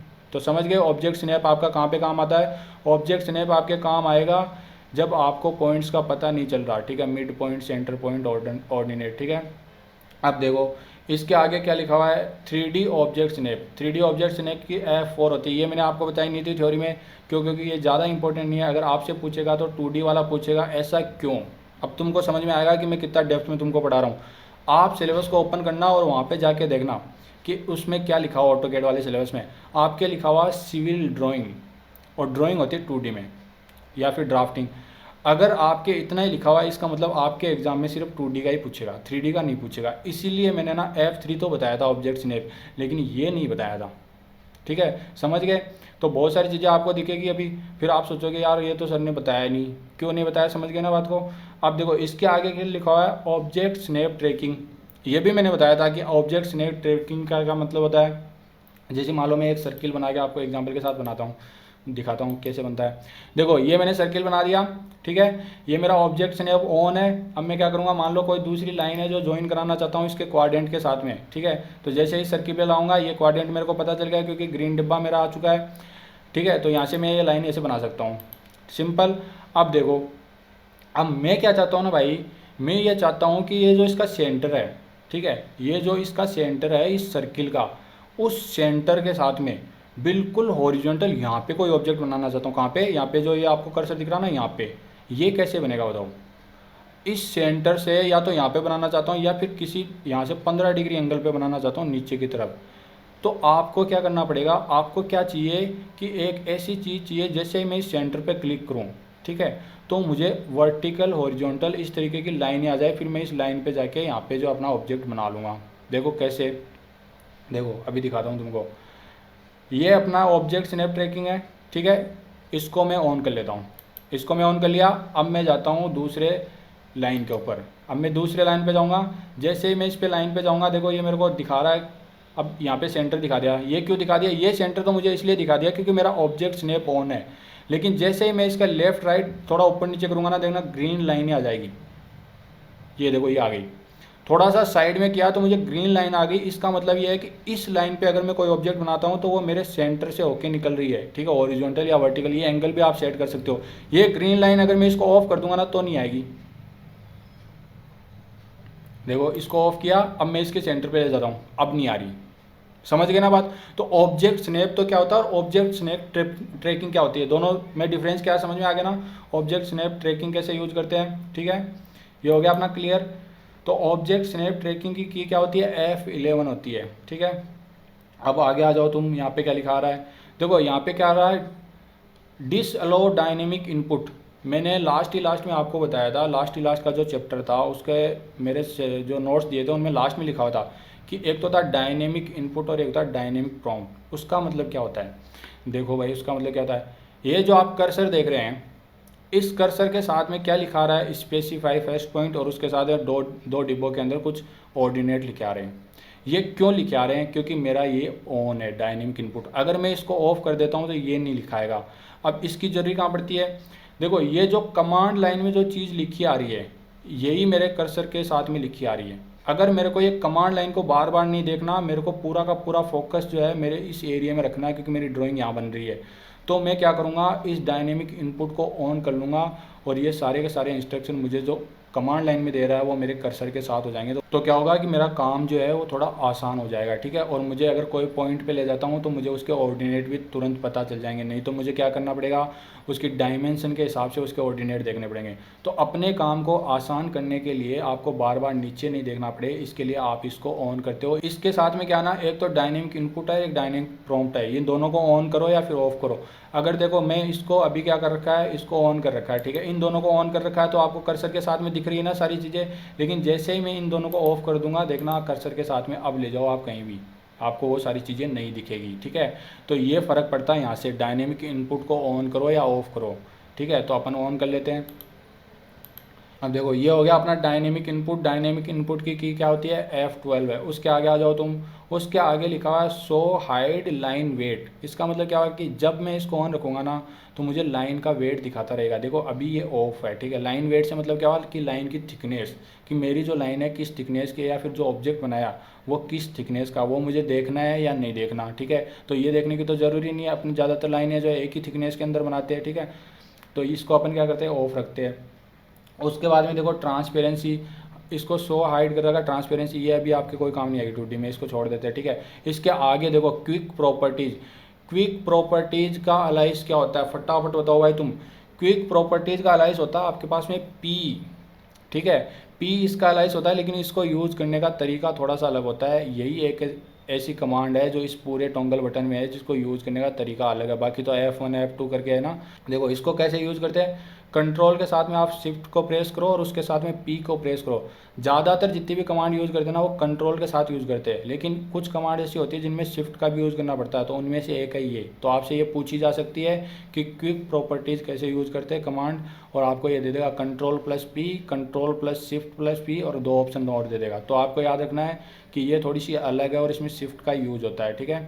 ये हो गया क्विक प्रॉपर्टीज़ का मतलब क्या हुआ कि जो मैंने मान लो ये कोई ऑब्जेक्ट है, इसकी मुझे प्रॉपर्टीज देखनी है कि इसकी रेडियस कितनी है, इसका जो ये एक्स ऑर्डिनेट कितना, वाई ऑर्डिनेट कितना, जितनी भी तरीके की प्रॉपर्टीज़ है ना अपनी, इसकी पूरी की पूरी मुझे देखनी है। तो मैं क्या करूँगा, इस ऑब्जेक्ट को सिलेक्ट करूँगा या फिर ये यहाँ से क्विक प्रॉपर्टीज़ पे जाऊँगा और उसके बाद में इस ऑब्जेक्ट की प्रॉपर्टीज़ देख लूँगा, ठीक है। तो ये हो गया अपना किस तरीके से देखते हैं। इन सेटिंग में जाऊंगा, फिर वो मुझे बोलेगा कि तुम ऑब्जेक्ट सेलेक्ट करो कौन सी है, ठीक है। वो सारी चीज़ें नहीं देखते, तुम समझ गए ना कि इसका मतलब क्या है। देखो ये हो गया अपना क्विक प्रॉपर्टीज़ क्या होती है। अब देखो इसके आगे क्या हो रहा है कि सिलेक्शन साइक्लिंग, इसको छोड़ो आप, ये आपके काम का नहीं है, ठीक है। तो इस तरीके से अपने पास टॉगल बटन की सारी सेटिंग कंप्लीट हो जाती है। ग्रिड क्या होता है, हो स्नैप क्या होता है, ऑर्थो क्या होता है, पोलर ट्रैकिंग क्या होता है, ठीक है। सारी चीज़ें हो गई, समझ गए ना अच्छे से। वो आपको क्या याद रखना है, आपको सिर्फ उनकी कीज याद रखनी है कि वो कहाँ से ऑन ऑफ होते हैं और टॉगल बटन में कौन कौन से बटन होते हैं, ठीक है। आपको पूछ लेगा कि निम्न में से टॉगल बटन कौन सा नहीं है, तो आपको ये नाम याद रखने पड़ेंगे, नहीं तो पता नहीं चलेगा कौन सा है कि कौन सा नहीं है, ठीक है। तो ये अपना कंप्लीट हो जाता है, जितनी भी अपनी बेसिक सेटिंग थी वो कंप्लीट हो जाती है यहाँ पे, और उसके साथ में जो ड्राफ्टिंग की सेटिंग थी वो सारी की सारी कंप्लीट हो जाती है। अब अपन लोग क्या करेंगे ना, अब अपने एक छोटी सी ड्राइंग बनाएंगे और कुछ कमांड जो बहुत ही ज़्यादा इंपॉर्टेंट है, हो सकता है उनमें से कोई सी पूछ ली जाए, वो कमांड्स यूज़ करेंगे। सारी कमांड्स को यहाँ पे अप्लाई नहीं करेंगे क्योंकि कमांड बहुत सारी है और बहुत ज़्यादा लंबा वीडियो हो जाएगा, कोई मतलब ही नहीं है।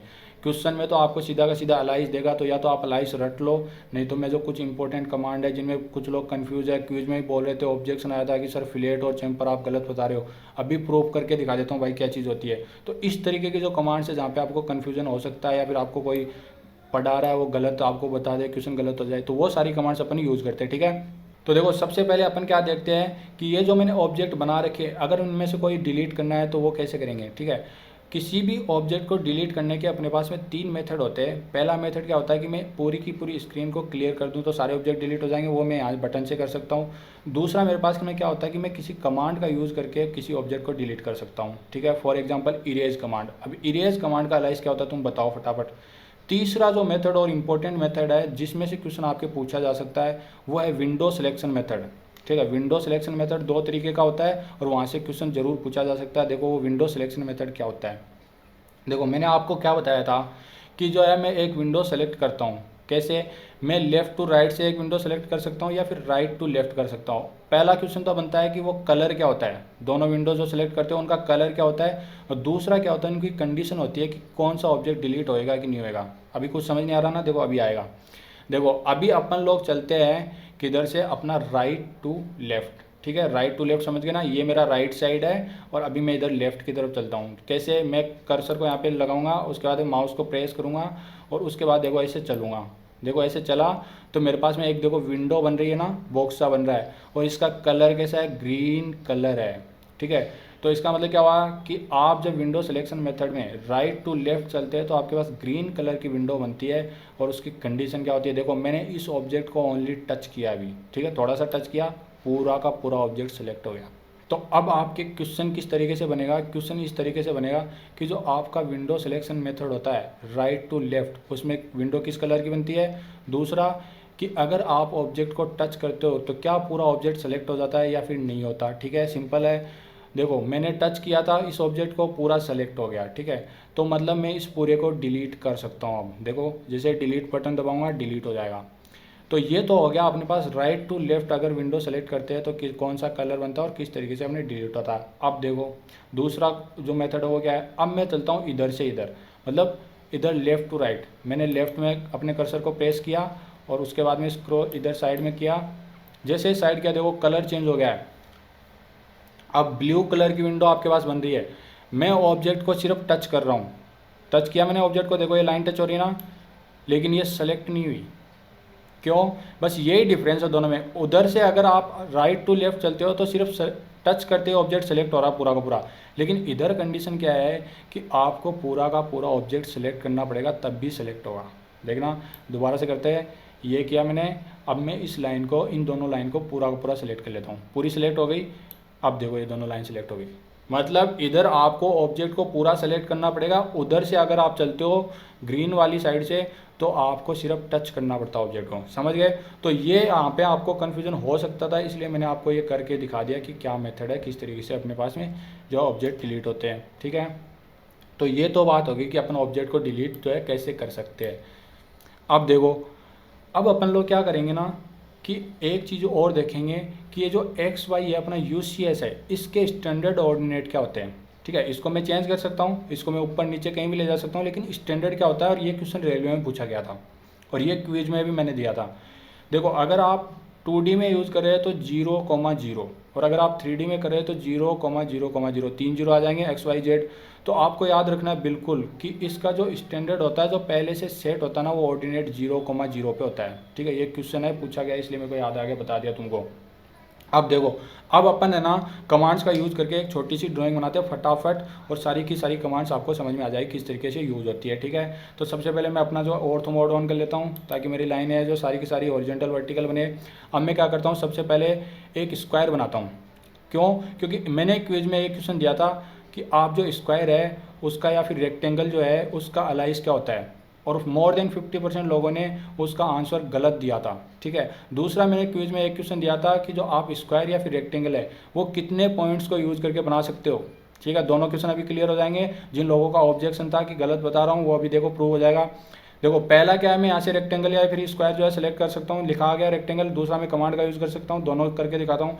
देखो जैसे मैं इस पर क्लिक किया, ये रेड कलर में आपको दिख रहा है 1 और 2 लिखा आ रहा है। जैसे इस पे जा रहा हूँ मैं तो आपको दिख रहा होगा। ठीक है, ये दिख रहा ना 1 और 2, इसका मतलब क्या हुआ कि मैं 2 पॉइंट को सेलेक्ट करके रेक्टेंगल बना सकता हूँ। समझ गए ना? तो मैं बिल्कुल सही बताया था तुमको, जो लोग बोल रहे थे देख लो भाई ध्यान से। अभी देखो प्रूव कर देता हूँ। ये पहला पॉइंट सेलेक्ट किया और ये दूसरा पॉइंट सेलेक्ट किया। ठीक है, बन गया मेरा रेक्टेंगल या फिर जो भी स्क्वायर है, दिख गया ना? तो 2 पॉइंट के साथ में तो रेक्टेंगल और स्क्वायर बना सकते हो। बिल्कुल क्लियर हो गया डाउट? अब देखो, अब तुम बताओ कि रेक्टेंगल या स्क्वायर मुझे बनाना है तो क्या अलाइस यूज़ करना पड़ेगा मेरे को, फटाफट बताओ। देखो REC, इसका अलाइस क्या होता है REC। जैसे मैं ये किया मेरे पास में आ गया रेक्टेंगल। ठीक है, जैसे ये किया, अब मेरे को बोल रहा है कि तुम पहला पॉइंट दो, दूसरा पॉइंट दो, तीसरा पॉइंट दो, इस तरीके से मेरे से करके पूछेगा। देखो पहला पॉइंट दे दिया, अब मेरे को बोला दूसरा पॉइंट दो, दूसरा दिया, ये बन गया। मतलब आप कमांड को यूज़ करो चाहे डायरेक्ट करो, पॉइंट आपसे 2 ही मांगता है रेक्टेंगल में। तो आपके ये क्वेश्चन इंपॉर्टेंट भी है, रेलवे वालों ने पूछा भी है और आपके भी आ सकता है। क्योंकि ज़्यादातर लोग क्या सोचेंगे, यार रेक्टेंगल बनाना है तो 4 पॉइंट चाहिए, लेकिन ऑटोकैड में भाई 2 ही चाहिए। समझ गए? तो पहला तो ये हो गया।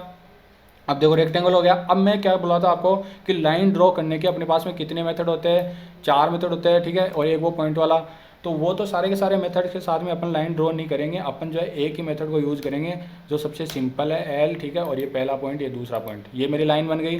ठीक है, अब मैं क्या चाहता हूँ ना कि मैं एक सर्किल बनाना चाहता हूँ। उसके लिए क्या करूँगा, सर्किल कमांड का यूज़ करूँगा। सर्किल कमांड का अलाइस क्या होता है, फटाफट बताओ भाई, जल्दी जल्दी करेंगे इनको। देखो C होता है सर्किल का। जैसे मैं C एंटर किया, कमांड में आ गया। अब मैं क्या चाहता हूँ, अब देखो मेरे को बोल रहा है कि आपको सर्किल कैसे ड्रॉ करना है। मैंने बताया थे 2-3 मेथड है ना, एग्जाम्पल के तौर पे बहुत सारे मेथड होते हैं। टेंजेंट रेडियस लेनी है, या फिर मेरे को जो है रेडियस के साथ में करना है, सेंटर और रेडियस के साथ में। इस तरीके से ये मेरे से पूछता रहेगा। तो मैं क्या करूँगा, मैं सिर्फ जो है इसका सेंटर सेलेक्ट करूँगा और उसके बाद में सीधी रेडियस सेलेक्ट करूँगा, तो मेरे पास ये सर्किल बन गया। ठीक है, तो सर्किल ड्रॉ करने के बहुत सारे मेथड होते हैं, सिंपल बता रहा हूँ। तो अपनी लाइन कमांड कंप्लीट हो जाती है, सर्किल कमांड हो जाती है कंप्लीट यहाँ पे। उसके बाद में रेक्टेंगल मैंने अभी बता दिया था, REC वाला। एक बार वापस से कर देते हैं। ये REC, ये मैंने पहला पॉइंट सेलेक्ट किया, ये मैंने दूसरा, ये मैंने यहाँ पे रेक्टेंगल बना दिया। ठीक है। देखो अपनी 3 कमांड यहाँ से कंप्लीट हो गई। अब आ जाओ चौथी पे। चौथी क्या है? इरेज। ठीक है, इरेज करने के 3 मेथड बताए थे मैंने, विंडो सिलेक्शन मेथड, फिर दूसरा मैंने बताया था पूरी स्क्रीन को क्लियर कर दो और एक कमांड का यूज़ करो। तो इरेज कमांड का अलाइस क्या होता है तुम बताओ भाई फटाफट। इरेज कमांड का अलाइस होता है ई। ठीक है, अब मेरे को बोल रहा है कि तुम ऑब्जेक्ट को सिलेक्ट करो। मैंने ये ऑब्जेक्ट सेलेक्ट किया, ये मुझे इरेज करना है। जैसे इसको सिलेक्ट किया, अब ये बोल रहा है कि तुमको इसको डिलीट करना है, तो तुम एंटर मारो। ठीक है, जैसे एंटर मारूंगा देखना ये गायब हो जाएगा, ये हो गया। समझ गए? तो इरेज कमांड कैसे यूज करते हैं। देखो अगली कमांड अपनी क्या आ जाती है? Offset command. ठीक है, मुझे इस लाइन का ऑफसेट लेना, मतलब ऐसी की ऐसी लाइन है, या तो इधर बनानी है या फिर इधर बनानी है। ठीक है, या फिर इधर बनानी है वर्टिकल में। ठीक है, तो मुझे क्या करना पड़ेगा? उसके लिए ऑफसेट कमांड का यूज़ करना पड़ेगा। ऑफसेट कमांड का अलाइस क्या होता है फटाफट बताओ। ऑफसेट कमांड का अलाइस क्या होता है भाई? ओ होता है। ठीक है, जैसे ओ एंटर करूंगा मैं ऑफसेट के अंदर आ गया। अब देखो अब ये मुझे बोल रहा है कि तुम डिस्टेंस बताओ, कितनी डिस्टेंस के ऊपर तुमको ऑफसेट चाहिए। जैसे मान लो मैं एग्जाम्पल के लिए 20 यहाँ पे लगा देता हूँ। ठीक है, 20 के ऊपर चाहिए। अब मुझे ये बोल रहा है कि तुम ऑब्जेक्ट को सेलेक्ट करो, कौन से ऑब्जेक्ट का ऑफसेट लेना। मुझे इस लाइन का ऑफसेट लेना है। ठीक है, ले लिया। अब मैं मल्टीपल भी ले सकता हूँ, मुझे सर्किल भी सेलेक्ट करूँगा ना तो सर्किल का भी ऑफसेट आ जाएगा। ये सेलेक्ट करते हुए मुझे बोल रहा है कि तुम कौन सी साइड ऑफसेट लेना चाहते हो, इधर की साइड लेना चाहते हो कि इधर लेना चाहते हो कि ऊपर नीचे। जैसे मैं ऊपर सेलेक्ट करूँगा ना, देखना ऑफसेट लाइन बन जाएगी। पहले एक लाइन थी, अभी 2 बन जाएगी। देखना ये किया, देखो 2 लाइन बन गई, ऑफसेट आ गई ना। इस लाइन का ऑफसेट यहाँ पे बन गया। ठीक है, अगर नीचे करता तो नीचे बन जाता।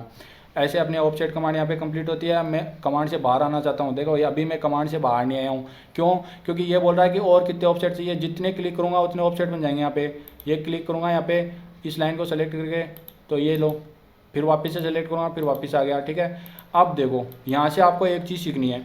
मैंने क्या बोला था कि ऑफसेट और एरे में फ़र्क होता है। एरे में क्या बोल रहा था, अगर मैं यहाँ पे एरे कमांड को सिलेक्ट करता तो मुझे बोलता है कि कितनी तो आपको रो चाहिए, कितने कॉलम चाहिए इस लाइन के। जितने में एंटर करता ना एक झटके में बन जाते हैं सारे के सारे। लेकिन यहाँ पे क्या करना पड़ रहा है, पहले तो इस लाइन को सेलेक्ट करो और उसके बाद में ऊपर की साइड क्लिक करो। मतलब हर बार मेरे को लाइन को सेलेक्ट करना पड़ रहा है। लेकिन अगर इसको और आसान करना होता, मेरे को 10 लाइनें बनानी है, तो मैं क्या करता, एरे कमांड का यूज़ करता। एरे कमांड का अलाइस क्या होता है तुम बताओ फटाफट। ठीक है, तो मैं कमांड से बाहर आ जाता हूँ अभी। देखो अगली कमांड क्या है, मैं इस लाइन को जो है ब्रेक करना चाहता हूँ 2 टुकड़ों में। ठीक है, तो ऐसा करने के लिए मुझे 2 कमांड का यूज़ करना पड़ेगा, या तो ब्रेक का करना पड़ेगा या फिर मेजर का करना पड़ेगा। ठीक है, अब ब्रेक कमांड का अलाइस क्या होता है, मेजर का क्या होता है तुम बताओ। अभी मैं पहले आपको ब्रेक कमांड का यूज़ करके बताता हूँ। ठीक है, और दोनों में क्या डिफरेंस होता है ये भी मैं बता चुका हूँ। अगर आप ब्रेक कमांड का यूज़ करते हो तो आप इस लाइन को कहीं से भी तोड़ सकते हो। ठीक है, बिना किसी मेजरमेंट के। और अगर मैं मेजर कमांड का यूज़ करता हूँ तो मैं मेजरमेंट के साथ में तोड़ सकता हूँ कि मुझे कितनी लेंथ की लाइन को तोड़ना है। ठीक है, अभी मैं ब्रेक कमांड यूज़ करता हूँ, बताओ अलाइस क्या होता है, BR होता है। जैसे ही मैं बोला, ये मुझे बोल रहा है कि कौन से ऑब्जेक्ट को तोड़ना है तुमको, ब्रेक करना है। मैंने बोला इसको तोड़ना भाई। अब ये मुझे बोल रहा है कि आप जो है दूसरा पॉइंट स्पेसिफाई करो। पहला पॉइंट तो मैंने यहाँ से ले लिया कि मुझे यहाँ से तोड़ना है, दूसरा पॉइंट मुझे यहाँ से तोड़नी है ये। ठीक है, जैसे ही मैं एंटर मारूंगा ना, देखो ये लाइन टूट गई ना, लाइन यहाँ से ब्रेक हो गई। तो इस तरीके से आप ब्रेक कमांड का यूज़ करते हो। इसको मल्टीपल में यूज़ कर सकते हो, जैसे ऑफसेट को किया था। जैसे मान लो इसको भी मेरे को यहाँ से तोड़ना है, तो पहला पॉइंट और ये दूसरा पॉइंट, ये लाइन टूट गई मेरी। समझ रहे हो ना। तो ब्रेक कमांड जो है वो भी आपकी कंटिन्यूस कमांड है। तो आपसे पूछ सकता है ब्रेक कमांड किस तरीके कमांड है। जैसे लाइन कमांड कंटिन्यूस कमांड है ना, तो वैसे ब्रेक ऑफसेट ये कंटिन्यूस है। ठीक है, एक बार सेलेक्ट करने के बाद में आप मल्टीपल ऑब्जेक्ट को तोड़ सकते हो। अब देखो मैंने ब्रेक कर दिया। अब आपकी इच्छा हुई कि मेरे को तो इसको ज्वाइन करना है, तो ज्वाइन करने के लिए आपको क्या करना पड़ेगा, ज्वाइन कमांड का यूज़ करना पड़ेगा। ठीक है, ज्वाइन कमांड का अलाइस क्या होता है फटाफट बताओ भाई। ये हो गया ज्वाइन। अब मुझे बोल रहा है कि कौन कौन से ऑब्जेक्ट को ज्वाइन करना है, फटाफट बताओ। मुझे इस ऑब्जेक्ट को ज्वाइन करना है और इस ऑब्जेक्ट को ज्वाइन करना है। ठीक है, दोनों को सेलेक्ट कर लिया। अब मैं मारता हूँ एंटर, ये हो गया ज्वाइन। समझ गए। अब देखो ज्वाइन तो कर दिया मैंने, पर मान लो मुझे एक्सटेंड करना है इस लाइन को। कहाँ से एक्सटेंड करना है, ठीक है, यहाँ पे ये वाली लाइन देखो, ये जो लाइन है मुझे यहाँ तक एक्सटेंड करनी है। ठीक है, ज्वाइन नहीं करनी। अब देखो अगर मैं ज्वाइन कमांड का यूज़ करूँगा ना, तो ये दोनों लाइनें ज्वाइन नहीं होगी। क्यों? क्योंकि मैंने थ्योरी में आपको बताई थी कंडीशन कि ज्वाइन कमांड आप तभी यूज़ कर सकते हो जब आपके ऑब्जेक्ट जो है दोनों एक ही लाइन में हो। ठीक है, जो जैसे ये दोनों हॉरिजॉन्टल थे तो ये दोनों ज्वाइन हो सकती है, सेम लाइन में थी। लेकिन ये दोनों ज्वाइन नहीं हो सकती क्योंकि एक लाइन जो है वर्टिकल है, एक लाइन हॉरिजॉन्टल है। इस तरीके की कंडीशन हो जाती है। और अगर आपको ज्वाइन करना है तो आपको क्या करना पड़ेगा, एक्सटेंड कमांड का यूज़ करना पड़ेगा। ठीक है, अब सारी की सारी कमांड्स अपन यूज़ नहीं करेंगे, थोड़ा थोड़ा समझा दूंगा किस तरीके से क्या होता है। ठीक है, देखो ये होगी अपनी एक्सटेंड कमांड कंप्लीट होती है यहाँ पे। अब अपन क्या करते हैं, अब अपन कॉपी और मूव कमांड को देखते हैं। कॉपी कमांड क्या होती है, ठीक है, मान लो मुझे ये जो लाइन है इसको कॉपी करना है। ठीक है, ऐसी यहाँ पे बनानी है, तो इसके लिए मैं ऑफसेट भी कर सकता हूँ, एरे भी कर सकता हूँ और मैं कॉपी भी कर सकता हूँ। ठीक है, अब देखो कॉपी कमांड का अलाइस क्या होता है, तुम फटाफट बताओ। कॉपी कमांड का अलाइस होता है CO, ठीक है। तो यहाँ से मैं कॉपी कर सकता हूँ इसको। अब अपन कॉपी करके नहीं देखेंगे, ठीक है, सारा नहीं तो लंबा हो जाएगा। देखो अब मैं मान लो मेरे को ये लाइन यहाँ पे नहीं रखनी, ठीक है। कॉपी में तो क्या होगा, ये लाइन यहाँ पे भी रहेगी और नई लाइन यहाँ पे भी बन जाएगी, दोनों लाइनें रहेगी। मैं चाहता हूँ कि इस लाइन को मैं उठा के यहाँ पे ले जाना चाहता हूँ और उसके बाद में ये लाइन नहीं रहे, तो इस तरीके की कंडीशन में आप क्या करोगे, मूव करोगे। और मूव कमांड का अलाइस क्या होता है, फटाफट बताओ भाई, ठीक है। मूव कमांड का अलाइस होता है M, दिख रहा है तुमको, ठीक है। तो इस तरीके से आपकी लाइन जो है मूव हो जाएगी। अब मैं क्या चाहता हूँ, मैं चाहता हूँ कि ये लाइन हॉरिजॉन्टल है और इसको 45 डिग्री एंगल पे बनाना चाहता हूँ। ऐसी कंडीशन में मेरे को क्या करना पड़ेगा, रोटेट करना पड़ेगा, ठीक है। उसका अलाइस क्या होता है, रोटेट कमांड का अलाइस क्या होता है, RO। जैसे RO एंटर किया, मेरे को बोल दिया रोटेट। जैसे मैं इस रोटेट कमांड में जाऊँगा, मुझे बोलेगा ऑब्जेक्ट सेलेक्ट करो, मैंने ऑब्जेक्ट को सिलेक्ट कर लिया, फिर बोला कॉर्नर सेलेक्ट करो। इस तरीके से जो है यहाँ पे बताता जाएगा, जिस तरीके से इंस्ट्रक्शन देगा आप वहाँ से यूज करते जाओ वैसे वैसे, ठीक है, आपकी बन जाएगी, ठीक है। तो ये हो गया अपने पास रोटेट कमांड क्या होती है। देखो इसके बाद अपनी नेक्स्ट कमांड क्या आती है, मिरर कमांड। मैं चाहता हूँ कि ये जो लाइन है ना, ऐसी की ऐसी लाइन है ना, यहाँ पे बन जाए, मतलब इसका मिरर हो जाए, ठीक है। मिरर, अब तुम बोलोगे यार ऑफसेट भी तो ले सकता हूँ, कॉपी भी तो कर सकता हूँ, मिरर क्यों बोल रहा है। मिरर में इसलिए बोल रहा हूँ कि यार मिरर में और ऑफसेट में फ़र्क होता है। कैसे, जैसे मान लो ये वो जितना भी ऑब्जेक्ट बनाओ ना मेरा, ये वाला पूरा का पूरा, ये लाइन है प्लस ये सर्किल, ठीक है। मैं क्या चाहता हूँ कि मैं इनका मिरर लेना चाहता हूँ, तो अगर मैं इसका ऑफसेट लूँगा तो सेम टू सेम ऐसा बन जाएगा। लेकिन मिरर में क्या होगा, ये सर्किल है ना इस लाइन के थोड़ा आगे जाके बनेगा, ठीक है। नहीं तो क्या होगा, ऑफसेट लोगे ना तो ये जो सर्किल है इस लाइन के यहाँ पे बनेगा, ठीक है। मिरर समझना, मिरर में अपोजिट बन जाता है थोड़ा सा। तो इस तरीके से अपन को अगर किसी चीज़ को मिरर करना हो तो आप मिरर कमांड का यूज करते हो, ठीक है। ये अपनी मिरर कमांड होगी। मिरर कमांड का अलाइस क्या होता है, फटाफट बता दो यार। मिरर कमांड का अलाइस होता है MI टाइप करते हैं, आपके पास मिरर आ गया, ठीक है। अब देखो अब मैं क्या चाहता हूँ ना कि इस लाइन की डिस्टेंस पता करना चाहता हूँ और ये जो सर्किल है ना इसकी रेडियस पता करना चाहता हूँ, ठीक है। तो ऐसा करने के लिए मुझे क्या करना पड़ेगा, कमांड का यूज़ करना पड़ेगा। तो कौन सी कमांड का यूज़ करना पड़ेगा, दोनों के लिए कमांड अलग अलग होती है, पूरे एक्सप्लेनेशन के साथ थ्योरी में बताया था। देखो अगर मुझे लाइन की डिस्टेंस पता करनी है तो मुझे डिस्टेंस कमांड का यूज़ करना पड़ेगा। और अगर मुझे इस सर्किल की रेडियस पता करनी है तो मुझे रेडियस कमांड का यूज़ करना पड़ेगा। और रेडियस कमांड इंपॉर्टेंट क्यों है, अभी पहले भी बताया था थोड़ी देर पहले, क्योंकि इसका अलाइस जो है बिल्कुल अलग है। और कैसे है, जैसे अभी यूज़ करके देखते, रेडियस कमांड का अलाइस होता है MEA और ये आया मेजर वर्ड से, ठीक है, बिल्कुल अलग हो गया ना। तो आपको रेडियस का बिल्कुल पूछ सकता है भाई। MEA जैसे किया, मेरे पास में आ गया मेजर। अब मैं मेजर करना चाहता हूँ, क्या ये बोला डिस्टेंस चाहिए, रेडियस चाहिए, एंगल चाहिए, एरिया चाहिए, वॉल्यूम चाहिए, मुझे चाहिए भाई रेडियस। तुम तो रेडियस बताओ। जैसे मैं बोला, अब मुझे बोला कि तुम जो है सर्किल सेलेक्ट करो। देखो या तो आर्क सेलेक्ट करो या सर्किल, क्योंकि रेडियस तो या तो आर्क की होगी या फिर सर्किल की या फिर इलिप्स की होगी। तो इलिप्स का तो अलग तरीका होता है। अब मैं इस सर्किल को जो है सेलेक्ट करता हूँ। जैसे सर्किल को सेलेक्ट किया, देखो ये आगे मेरे पास, इसकी रेडियस है 77.55 और इसका डायमीटर देखो क्या है 155.10। समझ गए ना। तो क्या है, इस तरीके से अपन जो है सर्किल की या फिर आर्क की जो है रेडियस देख सकते हैं। कैसे, रेडियस कमांड से। और रेडियस कमांड का अलाइस होता है मेजर वर्ड से है MEA। बिल्कुल याद रखना, इतना जोर इसलिए देख रहा हूँ, बिल्कुल अलग है भाई ये, ठीक है। ये हो गया। अब देखो मैं चाहता हूँ कि मैं इस लाइन की डिस्टेंस पता करूँ। इसके लिए मुझे क्या करना पड़ेगा, डिस्टेंस कमांड का यूज़ करना पड़ेगा। डिस्टेंस कमांड का अलाइस क्या होता है, फटाफट बताओ भाई। DI, देखो DI एंटर करते क्या आ गया, डिस्टेंस आ गया, ये आ गई। अब मुझे बोल रहा है कि पहला पॉइंट बताओ, दूसरा पॉइंट बताओ, तुम्हें डिस्टेंस कहाँ से कहाँ चाहिए। देखो मुझे इस एंड पॉइंट से लेके इस एंड पॉइंट तक, ठीक है, इस एंड पॉइंट तक चाहिए। जैसे मैं इस पर क्लिक किया, देखो मेरे पास ये बॉक्स ओपन होकर आ गया। इसमें मुझे बोल दिया कि डिस्टेंस कितनी है, delta X delta Y. Y में मेरा ऑर्डिनेट 0 है क्योंकि ये लाइन है, और एक्स के अंदर कितनी है 475.57। इतनी लंबी मेरी ये लाइन है, ठीक है। समझ गए किस तरीके से कमांड्स को यूज़ करते हैं। अब देखो ये तो बात हो गई। एक और इम्पोर्टेंट कमांड जो आपकी बच गई, वो बच गई कलर। मुझे क्या करना है ना कि इन लाइनों का कलर चेंज करना है, या फिर कोई नई लाइन बनानी है वो अलग कलर में बनानी है। उसके लिए आप कलर कमांड का यूज़ करते हो। और कलर कमांड का अलाइस क्या होता है, ये क्यों इंपॉर्टेंट हो जाता है। देखो C एंटर करोगे, अगर आप सोचने लगोगे तो C एंटर करोगे तो सर्किल बनेगा, CO एंटर करोगे तो कॉपी आ जाएगा। लेकिन कलर कब आएगा, जब COL करोगे। समझ गए। तो COL तीनों आपको याद रखने, बिल्कुल कंफ्यूज हो सकते हो यहाँ पे, ठीक है। और आपका क्वेश्चन गलत हो सकता है, अलर्ट रहना भाई। जैसे ही मैं COL एंटर किया, मेरे पास आ गया कलर। अब मैं जैसे ही एंटर करूँगा ना तो मेरे पास एक बॉक्स ओपन होगा। ये आ गया बॉक्स। अब ये मेरे से पूछ लेगा तुमको कैसा कलर चाहिए, क्या चाहिए, वो सारी चीज़ें पूछता रहेगा, ठीक है। वो छोड़ो, उससे कोई मतलब नहीं है। कौन सी लेयर, अलग अलग लेयर का अलग अलग कलर भी रख सकते हो। अभी एक ही लेयर चल रही है ना अपनी, ठीक है। अगर लेयर अपन 2-3 बना देंगे ना 3D के अंदर, तो वो अलग अलग लेयर में अलग अलग कलर यूज़ करते हैं अपन। ये हो गया, समझ गए इतना। अब देखो अपन 2-4 और इंपॉर्टेंट कमांड देख लेते हैं जो आपको कंफ्यूज कर सकती है या फिर आपके एग्जाम में पूछी जा सकती है, ठीक है। उसके बाद में अपन बात करेंगे उन चैलेंज वालों की। चैलेंज वाले कौन है? जिन लोगों ने टेलीग्राम चैनल पे क्विज को चैलेंज किया था कि मैं गलत बता रहा हूँ और वो मुझे फोटो खींच खींच के दिखा रहे थे कि सर ये देखो हमें इस टीचर ने यहाँ पे ये पढ़ाया, ठीक है। तो उनके क्वेश्चन का आंसर भी देंगे। उससे पहले अपन 2-4 कमांड देख लेते हैं। अपनी अगली कमांड है हेचिंग की, ठीक है। हेचिंग क्या होती है? मान लो ये मैंने कोई ऑब्जेक्ट सेलेक्ट किया, अब मुझे क्या करना है, इसके अंदर हेचिंग करनी है। हेचिंग क्यों करनी है? मान लो ये एक सर्किल है, ऐसा एक दूसरा सर्किल है और ये सर्किल किसी और चीज़ को डिनोट कर रहा है और ये किसी और को कर रहा है, ठीक है। तो अपन आपने देखा होगा ना मैप के अंदर अगर हेचिंग करी होती है और उसके बाद में लिखा होता है कि इस तरीके की हेचिंग का क्या मतलब है, ठीक है, वही वाली हेचिंग। तो हेचिंग करने के लिए क्या करते हैं अपन, हेच कमांड का यूज़ करते हैं। और हेच कमांड का अलाइस क्या होता है, फटाफट बताओ। हेच कमांड का अलाइस होता है एच। जैसे मैंने एच एंटर किया, देखो ऊपर बहुत सारी चीज़ें आ गई, ठीक है। इधर देखो आपको बहुत सारे पैटर्न मिल गए कि किस पैटर्न में आपको एचिंग करनी है। उसके बाद में एंगल वेंगल की किस एंगल पे एचिंग करनी है। कई बार देखा होगा ना कि आधा ही सर्किल एचिंग हो रखा, आधा नहीं हो रहा, देखो ना।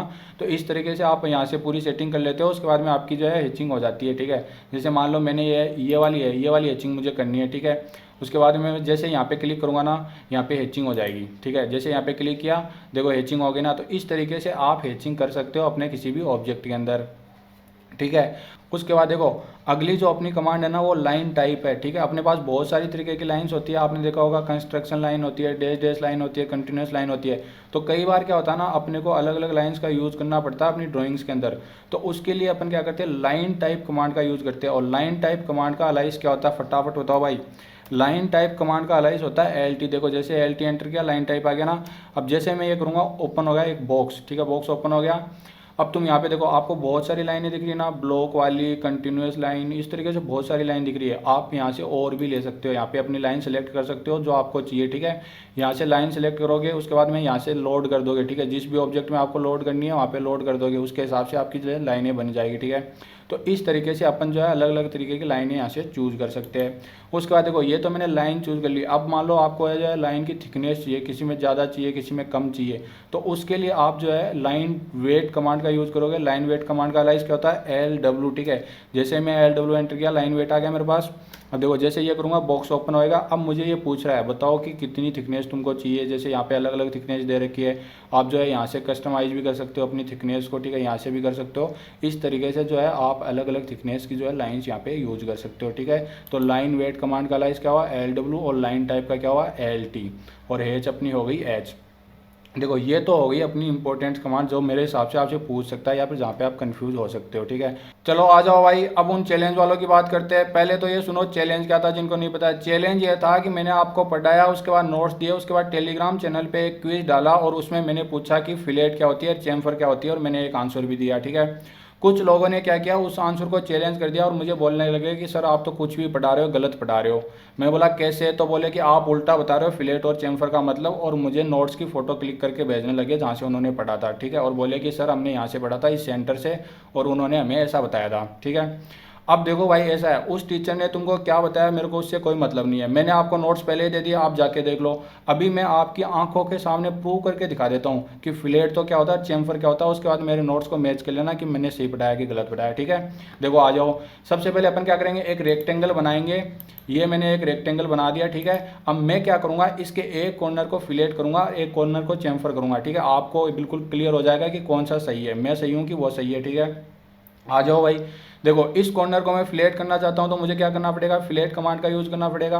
फिलेट कमांड का यूज़ करने के लिए कौन सा अलाइस यूज़ करना पड़ेगा, इतना तो तुम बता ही सकते हो, डिस्कशन करने आ जाते हो। देखो जैसे फिलेट का एफ अलाइस मैंने यूज़ किया, यहाँ पे तुम देखो सिंबल आ गया राउंड का, पहला प्रूफ, ठीक है। ये राउंड होता है, अभी भी नहीं मान रहे, देखो यहाँ पे आ जाता है। जैसे मैं सिंबल पे क्लिक करूँगा उसके बाद में देखो ऊपर तुम्हारे पास में आ जाएगा, ठीक है।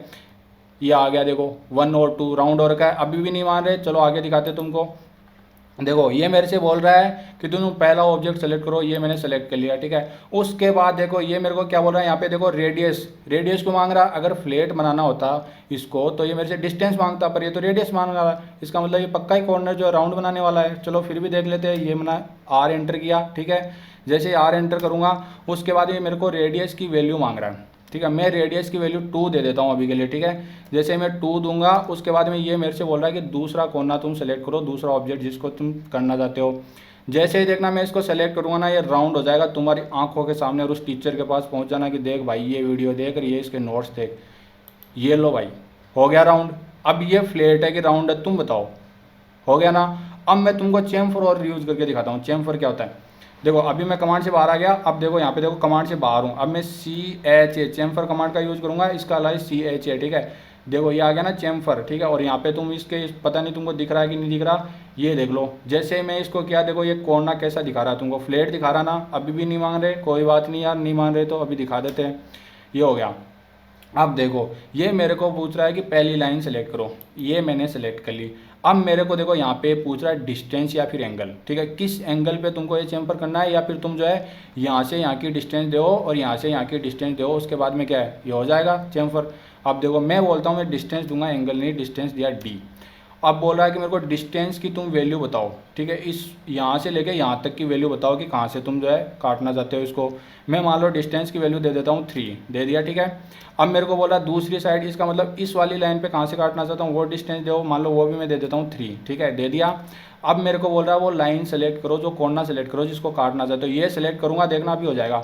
ये सेलेक्ट किया, ये बन गया फ्लैट, ठीक है। ये चेम्फर से बनाया या फ्लैट से बनाया, ठीक है, हो गया क्लियर।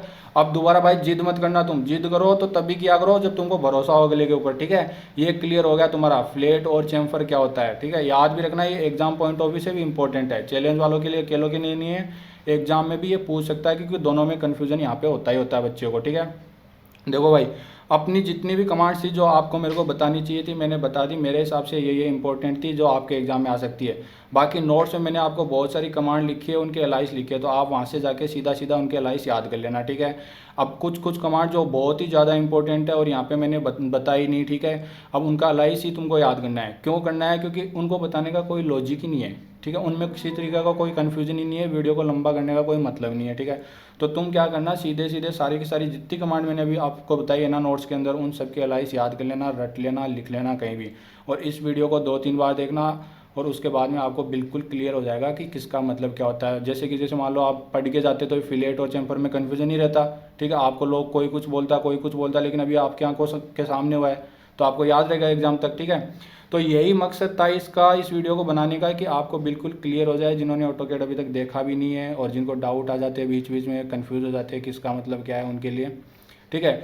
तो आज के वीडियो को अपन यहीं पे एंड करेंगे। इसके बाद में जो अपना वीडियो आएगा अगला ऑटोकैड का, उसमें क्वेश्चंस आएंगे 100+ क्वेश्चन, ठीक है, जिनमें RSM भी जेई का जो 2016 वाला पेपर था, 4 पेपर, 2 डिग्री के 2 डिप्लोमा के, है ना, TSP नॉन TSP, उनके क्वेश्चंस होंगे, रेलवे जेई के क्वेश्चंस होंगे, प्लस कुछ एक्स्ट्रा क्वेश्चंस होंगे जो आपके एग्जाम पॉइंट ऑफ व्यू से इंपॉर्टेंट है, ठीक है।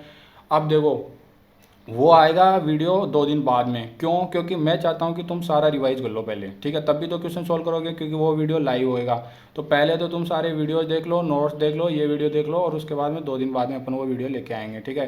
तो आज के वीडियो को यहीं पे एंड करते हैं। तुमको क्विज चाहिए, सारी चीज़ें चाहिए तो तुम टेलीग्राम चैनल पर पहुँच जाना। टेलीग्राम चैनल का मैंने लिंक भी दिया है और यहाँ पे वीडियो में भी दे देता हूँ। क्या है, क्योंकि बहुत सारे लोग क्या करते हैं ना, मेरे को PDF के पासवर्ड पूछते रहते हैं, सर आपने PDF तो दे दी, पासवर्ड नहीं बताई।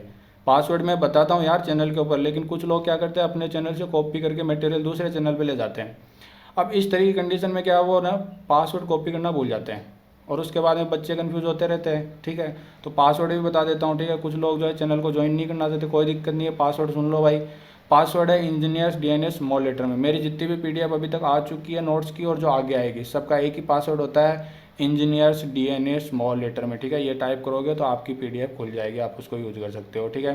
तो आज के वीडियो को यहीं पे एंड करते हैं। Thank you so much.